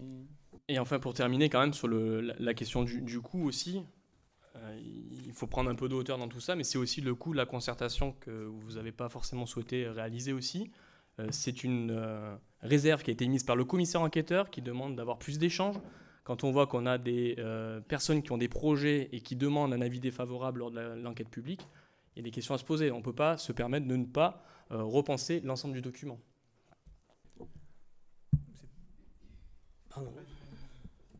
Oui, concernant les remarques du commissaire enquêteur, vous avez savamment fait le mélange entre des remarques du public, enfin vous le connaissez puisque le public c'était vous, faites auprès du commissaire enquêteur, remarques qui ont été reprises par le commissaire enquêteur, qui n'émanent pas de lui, mais qui émanent du public qu'il a rencontré. Et vous présentez ça comme la remarque du commissaire enquêteur. Il y a une subtilité, c'est très fort, hein, chapeau, vraiment chapeau. C'est très fort, mais il ne faut pas être dupe de la chose. Bon, ensuite, à propos de la... Vous gargarisez avec le terme de concertation citoyenne. Il faut savoir qu'on a travaillé, je sais, j'y ai participé, pendant plus de 4 ans à l'élaboration du PLU. Certains élus aujourd'hui, autour de la table, auraient pu participer à cette concertation, à ces propositions, à ce travail collectif auquel on a tous, enfin tous les volontaires de bonne foi ont adhéré pour arriver à produire un document qui soit dans une certaine cohérence et qui réponde au maximum d'attentes de la population. Alors, pour revenir sur le terme de concertation, j'avais fait une proposition, lorsque vous avez été élu en début de mandat, de participer à toutes les commissions d'urbanisme, qui bien évidemment ont été supprimées. J'ai toujours attendu des convocations, des appels. Je suis prêt à apporter tous mes savoirs, mes compétences, mon expérience au bénéfice de la collectivité. Je suis toujours dans l'attente. Hein. Vous avez mon téléphone, ma boîte mail. Alors, parler de concertation, je veux bien, mais avec les amis. Bon, je dirais, c'est de bonne guerre. Mais là aussi, ayez un peu l'honnêteté, la franchise de dire les choses. Lorsque vous dites ce qu'on attend, vous parlez du paintball par exemple. Alors les PPA, ils se sont tous plantés concernant le paintball. Ce qu'on attend sur la Jouberte, vous avez argumenté très fortement sur l'aberration de réaliser un équipement commercial sur le terrain de la Jouberte. En prétendant qu'il y avait un maximum de la population qui était contre. Interrogez les gens autour de vous. Attendez, ne me faites pas dire ce que je n'ai pas dit. Faites simplement, c'est très facile, hein, vous faites un sondage en ligne sur le site de la mairie, ça ne coûtera pas un centime, et vous allez voir les réponses. Oui ou non, sans tourner autour du pot. Oui ou non, vous voulez un commerce ovale, vous voulez continuer à prendre votre voiture pour faire vos courses à Brignoles.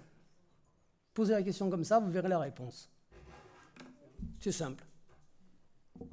Merci pour votre intervention. Donc je vais quand même vous répondre sur la manipulation annoncée. Je suis désolé, dans la délibération, la réserve principale du commissaire enquêteur, l'engagement de la commune de mener des groupes de réflexion avec la participation de citoyens sur les sujets ou des quartiers pouvant amener à une adaptation du PLU.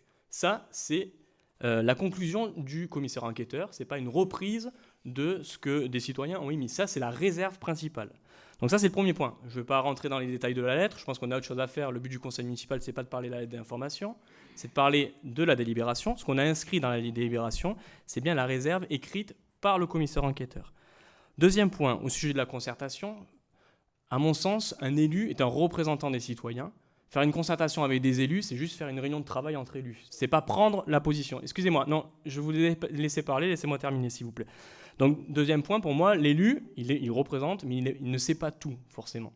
Et donc, l'idée de travailler à la population, je vais vous donner un exemple typique. Cet été, quand on a fait une réunion sur le sens de circulation, ce qu'il en est ressorti, le sens importait peu. Il y avait d'autres points qui importaient beaucoup plus, c'était la mise en sécurité. Voilà l'intérêt d'une concertation, c'est que nous, en tant qu'élus, on part avec une idée, et au final, on s'aperçoit que c'était pas ça, la problématique, elle n'était pas là. Troisième point, concernant donc la participation, Monsieur Cœurdeuil. Donc vous demandez à participer à une commission urbanisme. Comme vous le savez, au premier conseil municipal, il avait été annoncé qu'il n'y avait pas de commission, des groupes de travail. Alors, alors pourquoi il n'y avait pas de commission d'urbanisme? Tout simplement parce que les permis ovales jusqu'à aujourd'hui sont des permis tacites, puisque quand nous sommes arrivés, le service urbanisme était en hors d'état de fonction. Il n'y avait personne. Aujourd'hui, j'ai le plaisir de vous annoncer que nous avons maintenant une assistante. Non, je termine. Nous avons une assistante donc, sur l'instruction, mais nous avons aussi un instructeur qui est revenu cette semaine. Pas revenu par hasard. Quatrième point sur la remarque donc, de la Jouberte et la vocation commercial. Je n'ai jamais dit que j'étais contre le commerce sur le Val. La réflexion, elle est sur la Jouberte. Et quand vous dites que tout le monde n'a pas dit, je n'ai jamais dit tout le monde, 25% des remarques de l'enquête publique concernent la Jouberte. Pour moi, 25%, c'est largement significatif. Et quand tu as posé une question binaire, êtes-vous pour ou contre un commerce type supérette sur le Val, c'est pas ça la question. C'est êtes-vous pour ou contre, et où ça, quelle localité, comment on l'intègre, comment on va l'intégrer dans un tissu urbain. On ne va pas mettre une boîte comme ça ex nihilo quelque part. Il y a une réflexion à avoir en fonction d'un projet de développement. Et ça se travaille avec la Chambre du commerce et des métiers, qui est là aussi pour valoriser le petit commerce aussi, et tenir compte donc, de notre fonction de commune d'appui à Brignoles. Nous sommes intimement liés à Brignoles. Notre développement dépend de ce qui se passe aussi à Brignoles. Nous ne sommes pas un îlot complètement isolé. Voilà. Donc je vais passer la parole à d'autres personnes. Oui. Je vous donne la parole après. Avant que vous fassiez une réponse, j'amènerai juste 2 petites précisions. La première concernant effectivement la concertation avec le public. Je suis assez récent au Valois depuis 4 années seulement. Je n'ai pas suivi toutes les péripéties du PLU. Quand je suis arrivé, on en était au moment de l'élaboration du PADD. Ce qui m'avait un petit peu surpris dans ce processus de concertation, c'est que la réunion publique avec les Valois a eu lieu après l'arrêt du PADD. Alors, dans quelle mesure peut-on amender un PADD qui est arrêté en faisant une concertation avec le public après son arrêt? Ça, c'était la première chose qui m'avait un petit peu surpris sur la méthode. Je me suis demandé si on n'avait pas mis la charrue avant les bœufs. Deuxième point, et là je prends ma casquette de délégué à la forêt, pour apporter une toute petite précision concernant le stécal du paintball. Moi, j'ai trouvé effectivement, à la découverte de ce PLU, que c'était une bonne idée d'avoir une zone un petit peu éloignée, en forêt, pour avoir une activité de paintball. Ça me semblait pertinent. BGAT nous a informé que, le virage est très très récent. Depuis une année et demie, le préfet redoute énormément les risques d'incendie. Et ce qu'il nous a dit, le préfet est devenu vraiment pompier et fait attention à tous les risques possibles d'incendie. Pour la création d'une activité de stécal dans cette zone boisée, il faudrait créer une ZAPEF, une zone pour l'accueil du public en forêt. Aucune ZAPEF n'a vu le jour dans le Var depuis que le dispositif existe, justement pour mettre en sécurité les personnes. Les préfectures ont vraiment très peur de mettre du public dans une zone forestière avec des forts risques incendie. Donc, je reconnais que l'idée était intéressante, était attrayante. Malheureusement, on achoppe là sur peut-être pas une dérive, mais un renforcement de la prise en compte du risque incendie sur la forêt qui oblige à modifier ce projet. Monsieur Cardeuil. Alors, juste pour revenir sur les remarques du commissaire enquêteur, vu mes conclusions exposées supra, en ayant le sentiment que ce projet de PLU a été élaboré sérieusement et rigoureusement avec les organismes de l'État, les personnes publiques associées, les chambres consulaires et avec le public. Alors, je ne sais pas si vous voyez, mais des phrases comme ça, c'en est totalement émaillé. Ça vient un peu en contradiction avec tout ce que vous venez de dire. Hein. Bah, ça, c'est ce qu'écrit le commissaire enquêteur. Bon, vous avez dit, on va pas épiloguer. Il y en a 6 pages. Bon. À propos des interventions en matière d'urbanisme, vous dites que les permis ne sont pas délivrés, qu'on est sous la loi RNU. Tout à fait, on est sous RNU. Les permis sont étudiés par les services de l'État. À ma connaissance, il y avait une réception du public tous les vendredis en mairie. Tous les mercredis matins, les dossiers étaient emmenés au service de l'État. Je sais, c'est moi qui les menais. Je passais 1 heure, 2 heures, 3 heures avec la directrice des services de l'État pour l'instruction des dossiers. On essayait de répondre au maximum aux demandes dans le cadre juridique qui était imparti, hein, c'est-à-dire la réglementation du RNU. Les dossiers, on arrivait, malgré les dysfonctionnements avérés du service de l'urbanisme. J'insiste bien sur le terme dysfonctionnement parce que certains m'ont attaqué au tribunal en diffamation. Si vous prenez le PLI, dysfonctionnement, c'est un mot, c'est pas une injure du tout. Hein. c'est un constat. Je ferme la parenthèse. Malgré donc les dysfonctionnements des services de l'urbanisme, on arrivait à répondre aux demandes de la population en termes de suivi des dossiers d'urbanisme. Le tout, c'est d'avoir un petit peu la volonté et peut-être la compétence. Là, je vais être obligé, M. Cordeuil, de vous répondre quand même. Parce que depuis qu'on est arrivé, effectivement, je peux vous dire que j'ai reçu énormément de Valois, énormément de pétitionnaires. Donc, au moins sur ce point-là, je peux dire que j'ai fait mon travail. J'ai accompagné un certain nombre de dossiers auprès de Mme Brendel du STOV, comme vous l'avez peut-être fait vous. Je dis bien certains, oui, mais les gens changent pour preuve. Ah oui, mais bon. D'accord. On lui dira. J'ai certainement pas votre expérience dans ce domaine-là. Toujours est-il que quand on est arrivé, le service, vous le savez très bien, il était à genoux. Et bien avant qu'on arrive, il était à genoux. Je n'en dirai pas les causes ici, ce n'est pas le lieu. Je ne dirai pas non plus le nombre de dossiers que j'ai trouvés avec des avis très divergents. C'est quelque chose qui se traitera différemment. Donc, vous pouvez dire ce que vous voulez, M. Cordeuil. Je pense qu'on a fait notre travail le mieux possible, dans des conditions qui ne sont pas évidentes, parce que l'État, lui, ne se pose pas toutes ces questions vis-à-vis des Valois. Il agit dans le cadre de ses prérogatives. Je pense qu'on a essayé de donner le meilleur service possible aux Valois en matière d'accompagnement. Maintenant, ce qu'on veut, c'est effectivement que le PLU soit en place, et il va l'être, de façon à avoir un cadre de travail qui soit moins ambigu. C'est pourquoi j'ai voté pour l'approbation du PLU, mais je voterai contre la modification. Merci. Dernier point quand même, je voudrais préciser quand même à l'ensemble des conseils municipaux que même s'il n'y a pas tous les vendredis réception vendredi matin, c'est le vendredi après-midi qu'il y a réception des gens, mais aussi le soir en semaine pour ceux qui travaillent. Donc il n'y a pas forcément un créneau spécifique où l'élu référent reçoit les gens, il s'adapte en fonction de chacun au cours de la semaine. Et ça, je remercie M. Torrizia de passer ces soirées en mairie pour recevoir les pétitionnaires. D'ailleurs, M. Cordeuil, vous êtes venu, vous avez bénéficié de cela avec 1 heure de retard aussi. Vous étiez venu un soir en mairie aussi, donc vous ne pouvez pas dire qu'on ne reçoit pas les personnes. Et tant qu'à votre participation, donc votre souhait de participer, je voudrais vous rappeler que vous appartenez vous êtes membre de la CAO et que vous étiez plein déjà en septembre dernier de ne pouvoir rien participer. Pourtant, nous faisons des commissions ad hoc, c'est-à-dire hors membres CAO. On vous a à chaque fois convié, on ne vous a jamais vu, vous nous avez dit que vous gardez vos petits-enfants. Là encore, ça s'est encore produit là. Donc voilà, il ne faut pas pousser un peu. Vous êtes un membre et vous n'êtes pas présent. Le seul moment où on convoque officiellement une CAO, vous n'êtes pas là. Alors, donc ne vous plaignez pas qu'on ne vous associe pas. Je tiens quand même, puisque vous vous attaquez sur ce sujet, je tiens quand même à préciser que j'ai certaines activités, certaines obligations qui m'imposent. J'avais très peur, c'est pour ça que vendredi, je n'étais pas là, parce que vendredi, j'étais dans le nord de la France. Je suis rentré hier soir. Lors de la réunion de la commission d'appel d'offres, j'étais en déplacement également. Il se trouve simplement que, anciennement, je pouvais communiquer mon calendrier avec toutes mes plages de liberté. Et il y avait une espèce de recadrage qui se faisait. Bon, aujourd'hui, ce n'est plus le cas. Ben, je suis désolé, mais il m'arrive d'être en déplacement. Voilà. Quand ça tombe mal, ça tombe mal.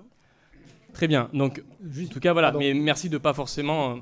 Monsieur le maire, de ne pas préciser, voilà. Je voudrais juste rajouter quelque chose que j'ai oublié, qui est important, parce que je n'ai pas beaucoup apprécié la remarque de M. Cordeuil en matière de compétences. Je le tiens à rappeler quand même, quand il était élu, un certain nombre de fois, il appelait le cabinet NBIC où je travaille, et effectivement, il me demandait, ou il nous demandait, un certain nombre de renseignements d'urbanisme pour pouvoir effectivement faire son travail d'élu. Et ça, je tenais à le dire suite à vos propos. Merci. Donc, je vais maintenant... Je pense qu'on ne va pas rentrer plus en détail. Merci. Alors maintenant, on va passer. On va éviter la chose, parce que si on rentre sur ce terrain-là, il fallait pas attaquer là-dessus, hein, parce que alors là. Merci. Alors on va passer sur autre chose. Alors nous allons procéder au vote, parce que nous avons encore une délibération. Oui, Jean. Monsieur Culinati, oui. Moi, je voulais parler de numéro 1, la Jouberte, parce qu'il y a tellement eu de... À qui appartient la Jouberte? Voilà, je viens un peu d'un truc un peu spécial, mais c'est pour tout le monde. À qui appartient la Joubert? Alors, ce que je propose, c'est qu'on le déplace la réponse de cette question à la fin de la séance du conseil municipal. C'est simplement pour dire, il y a une procédure là-dessus. Oui, tout à fait, une procédure qui est en cours. Est-ce qu'en changeant le PLU initial sur la Joubert, ça ne va pas nous entraîner encore sur une procédure qui va durer encore des années? Alors, la réponse à cette question... C'est pour tout le monde, je parle ça pour globalement tout le monde. Je pense que monsieur tout à fait. Comprend ce que je veux dire. Alors, est-ce que ça ne va pas encore retarder les futurs projets par une autre procédure qui va durer encore des années? Je pense que Claude il comprend aussi ce que je veux dire. Alors, j'ai envie de dire... C'est la question que je voulais poser. Pas forcément. Je vais laisser peut-être la parole à Claude. Je rappelle quand même que dans les conclusions du commissaire enquêteur et dans l'enquête publique, on a un avis du promoteur qui porte un projet sur le terrain de la Joubert et qui est un avis défavorable sur l'OAP. Donc lui considère effectivement qu'aujourd'hui, reprendre cette OAP, c'est une bonne chose. Alors, est-ce qu'elle répondra à ses ambitions, à ses projets? Ce n'est pas l'objet de la discussion. Mais en tout cas, on a la principale personne intéressée par l'acquisition de ce terrain-là et un projet qui a émis un avis défavorable sur l'OAP de la Joubert. Merci, Monsieur Torresina. Allez, nous allons procéder donc au vote de cette modification, qui est une occasion constructive en tout cas, d'avancer et de penser le Val de demain. Alors, qui s'oppose? 3 personnes. Donc, Monsieur Cœurdeuil, Monsieur Collen et Madame Gaquière. Qui s'abstient? Merci. Donc, la modification est approuvée. Donc, nous allons pouvoir lancer le processus de réflexion. Je vous remercie.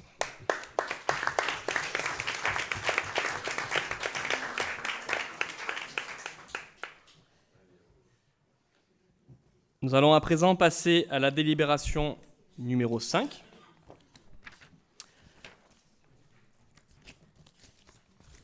Délibération qui porte sur l'autorisation de l'emploi d'un collaborateur de cabinet.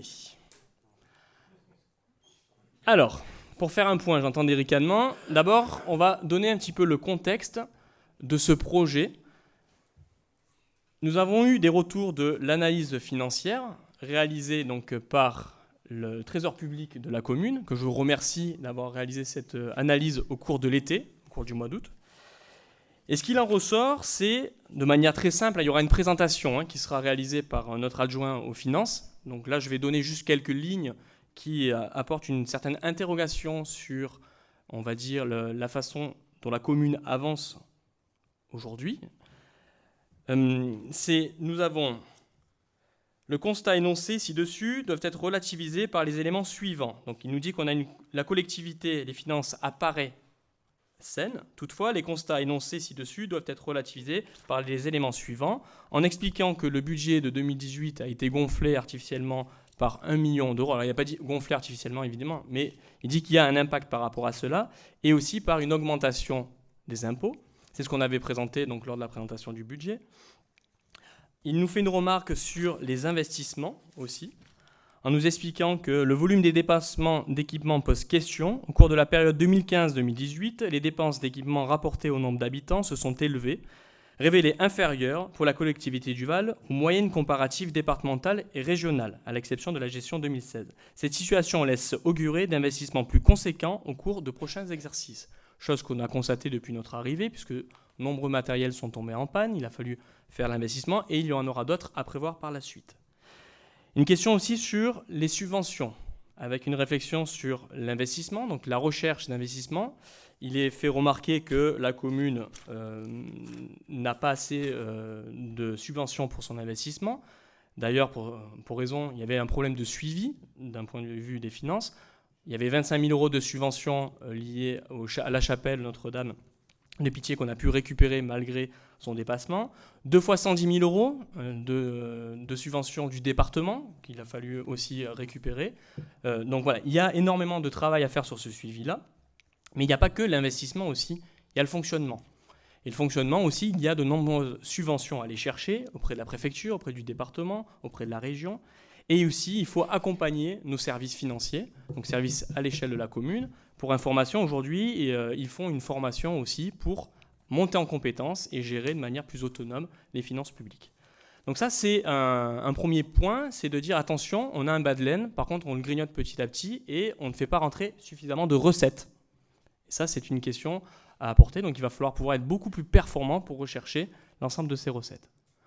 Autre point, c'est l'analyse de l'état du personnel qui a été réalisé récemment et qui montre, alors là il n'y a pas de jugement de la personne en tant que telle, c'est du poste occupé et comment il est mené.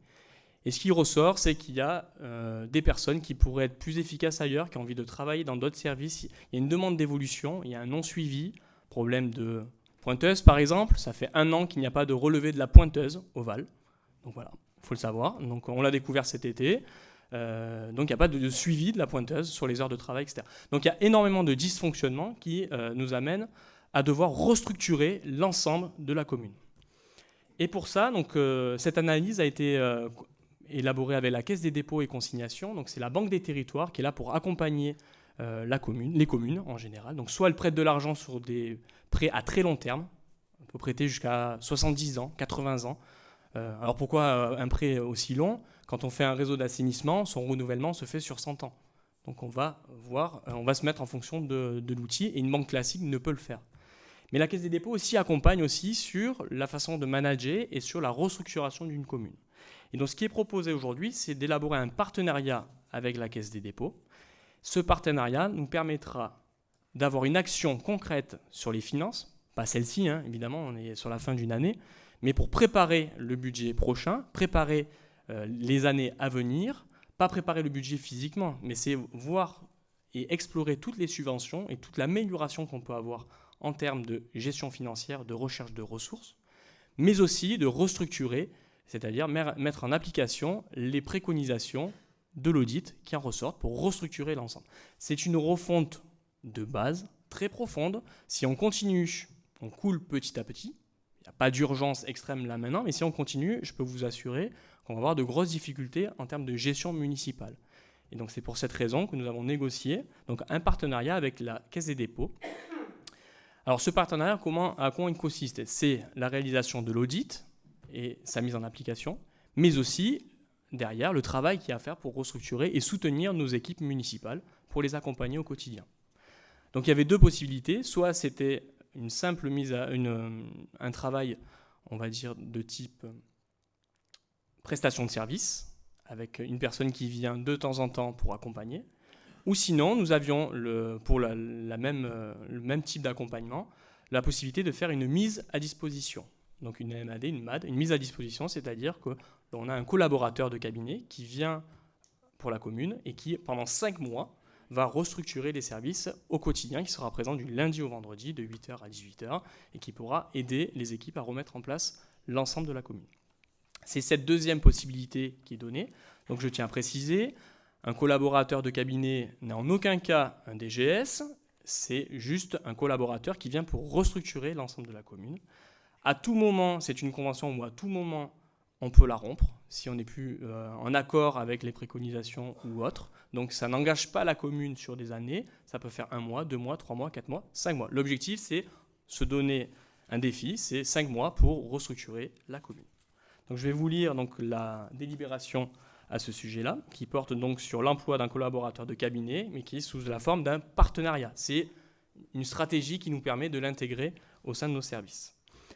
Vu le Code général des collectivités territoriales, vu la loi numéro 83-634 du 13 juillet 1983, modifiée, portant droit et obligations des fonctionnaires, vu la loi numéro 84-53 du 26 janvier 1984, modifiée portant dispositions statutaires relatives à la fonction publique territoriale, notamment son article 110, vu le décret numéro 87-1004 du 16 décembre 1987 relatif aux collaborateurs de cabinet des autorités territoriales, sur le rapport de M. le maire faisant état suite au diagnostic sur la gestion financière et sur le suivi de l'administration générale de la commune du Val, la nécessité d'un accompagnement pour la restructuration de la commune qui est primordiale.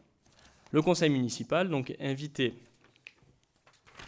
donc à se prononcer et a décidé d'inscrire au budget les crédits nécessaires pour permettre à Monsieur le maire l'engagement d'un collaborateur de cabinet. Ce poste non permanent sera pourvu via une convention avec une administration française pour une durée de 5 mois.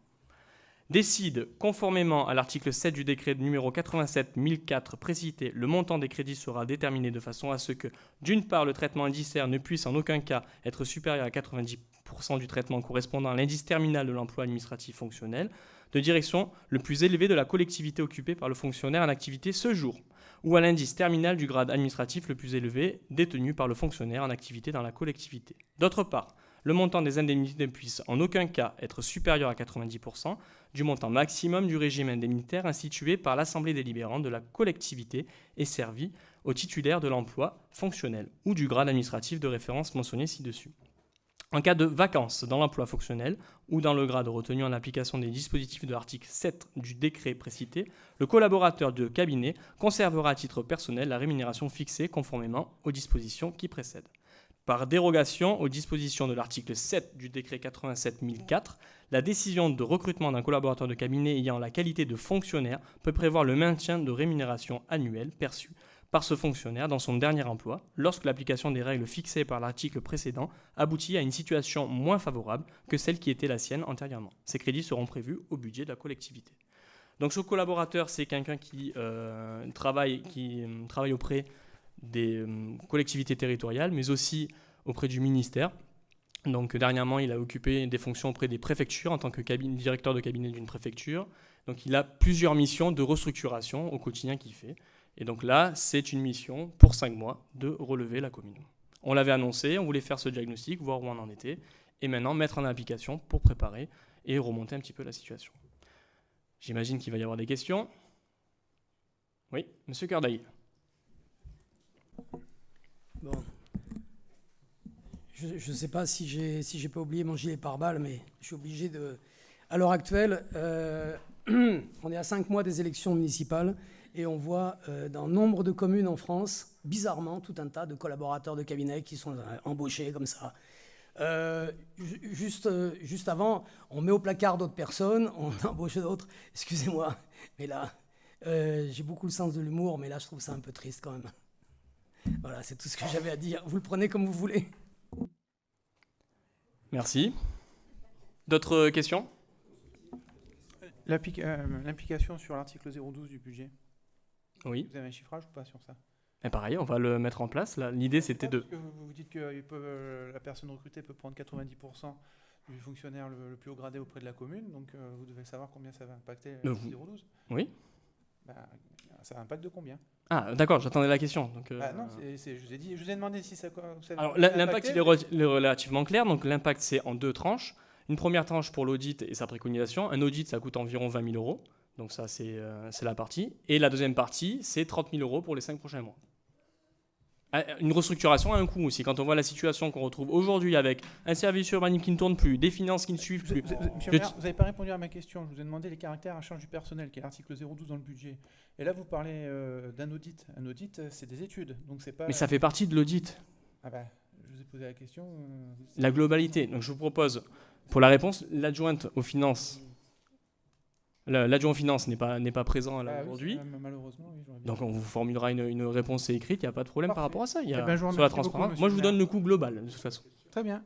Donc 50 000 euros. Merci. Alors, le coût global, c'est entre 40 et 50 000 euros. Bon, parce que quand même, il faut que le public soit au courant. Oui. Et vous tournez autour du pot. Mais je viens de le dire. Des choses.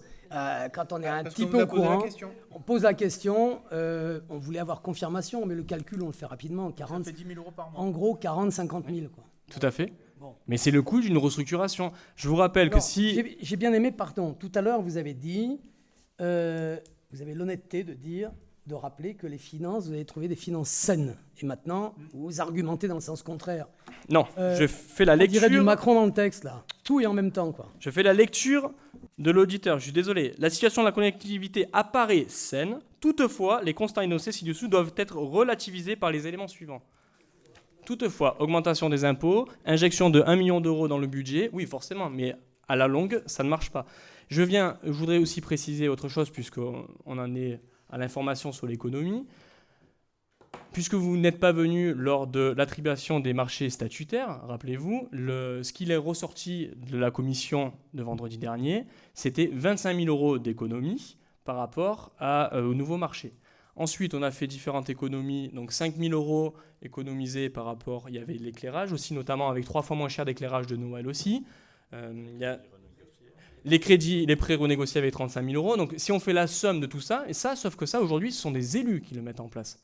Et pour moi, ce n'est pas la fonction unique d'un élu de rechercher principalement toutes les finances. L'élu est là pour donner une orientation, accompagner, mais il doit avoir des services compétents pour cette recherche, chose qu'on n'a pas trouvée après 5 ans de mandat de votre passage. Donc vous êtes en train de dire que le personnel de la commune est incompétent Non, c'est pas ce que j'ai dit.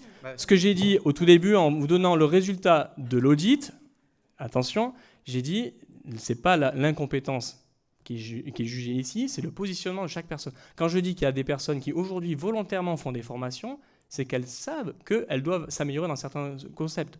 Je n'ai jamais dit qu'ils étaient incompétents. Volontaires, ils veulent apprendre, mais il y a des compétences à gagner. Il faut monter en compétences, ça c'est clair. Et ça sera annoncé demain lors de la réunion du personnel. À propos des finances, je reviens, puisque vous avez fait allusion à ce fameux million. Ce fameux million, tout le monde soupçonne qu'il y a eu malversation, etc.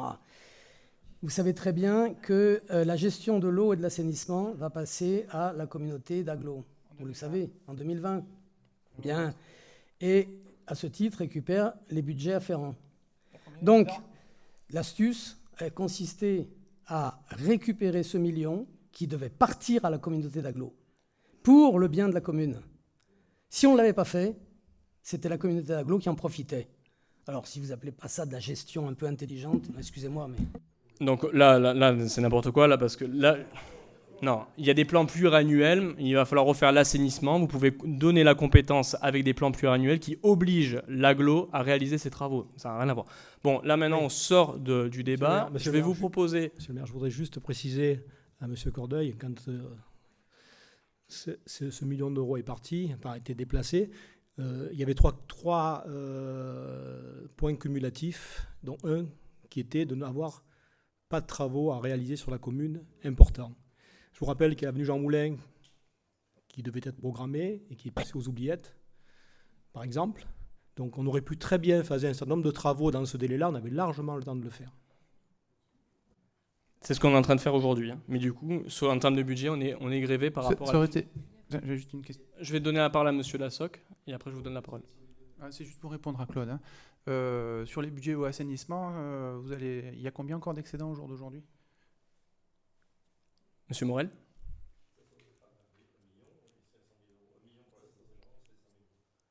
Ouais. Donc il reste encore au jour d'aujourd'hui 1 million sur l'assainissement, c'est ça, et 500 000 euros sur l'eau ? Donc, non, il y a combien ? Monsieur Morel, vous pouvez préciser s'il vous plaît, au micro ? Oui, alors il y a 1 million d'euros sur un des budgets et 500 000 euros sur l'autre. Voilà. Donc au total, il y a 1 500 000 euros. Très bien. 1 million sur l'eau et 500 000 euros sur l'assainissement. Oui. Monsieur Lassoc, vous pouvez nous dire quels sont le coût, le chiffrage pour l'assainissement si on met en place l'ensemble du plan pluriannuel ? Alors, je ne suis pas exactement sur le chiffrage, c'est les finances qui sont plus compétentes. Il y a effectivement déjà sur l'ensemble des prescriptions relatives à la mise en conformité de notre réseau d'assainissement, on est déjà à 600 000 euros qui ont été estimés par le bureau. Le schéma est en cours de validation. On est sur la dernière étape, donc on ne sait pas encore précisément combien on va devoir dépenser. On en est à ce niveau-là. Je rajoute également que les prochains travaux qui vont être nécessaires, c'est les travaux d'équipement et de raccordement du second forage Notre-Dame pour sécuriser l'approvisionnement de la commune en eau. Là, pareil, il va y avoir un coût d'équiper ce forage. Environ 100 000 euros. Voilà. Je rappelle également que notre schéma directeur d'adduction en eau potable, d'alimentation en eau potable, qui date de 2008, prévoyait un échéancier de travaux jusqu'à 2019-2020. On y est. Il est de bon ton de repasser un nouveau marché pour refaire un schéma directeur d'alimentation en eau potable pour les 20 prochaines années. Un schéma directeur, ça a également un coût. Il y a énormément de dépenses qui n'ont pas été programmées, qui n'ont pas été prévues concernant assez bien l'alimentation en eau potable et l'assainissement.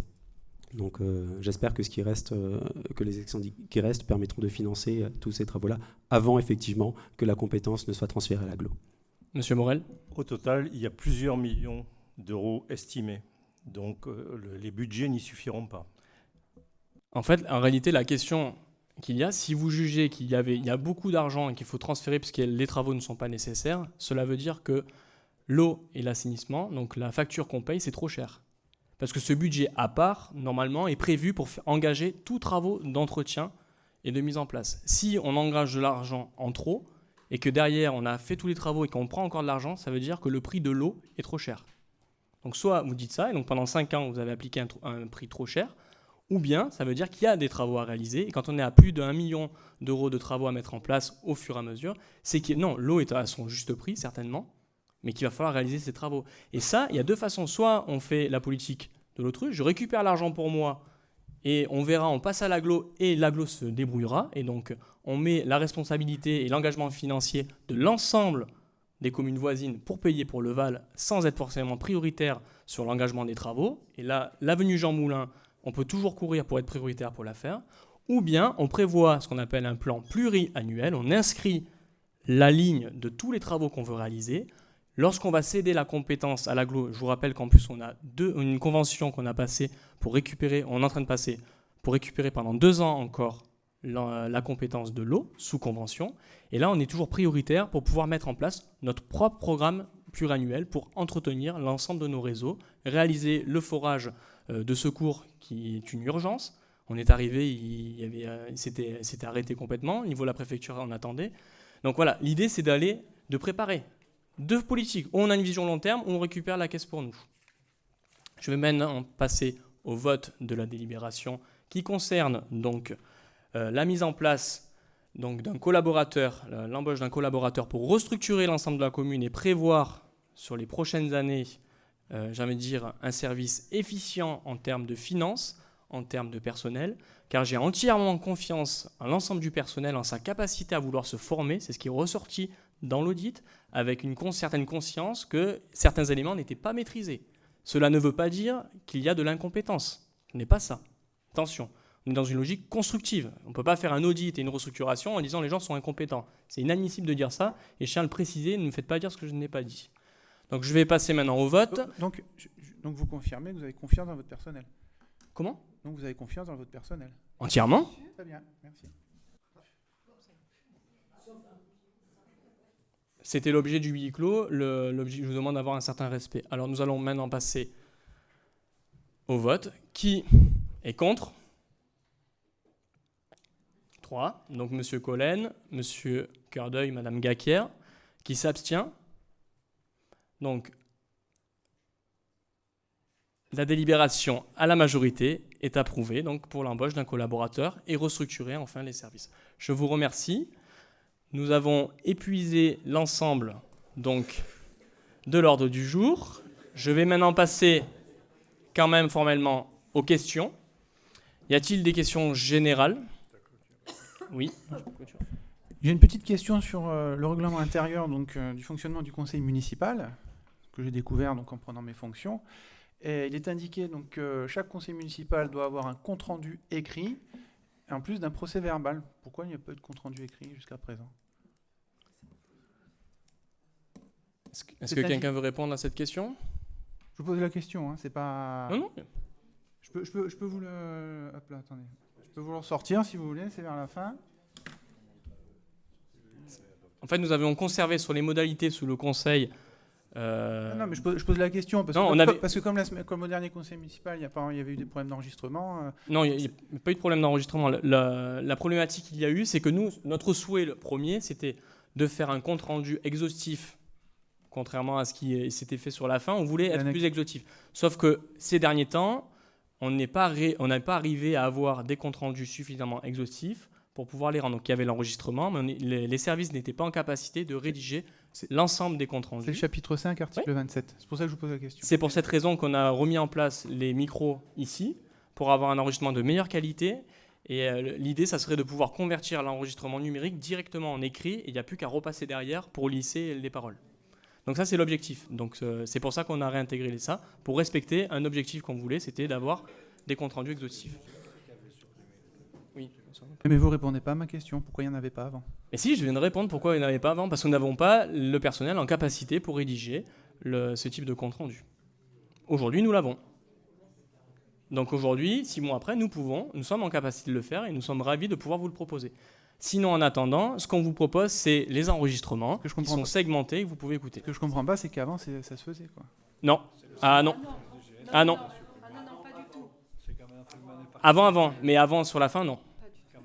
Donc on était dans les mêmes modalités. Ce que vous nous avez laissé, on l'a récupéré dans le même sens. Hein. Donc il faut un certain temps.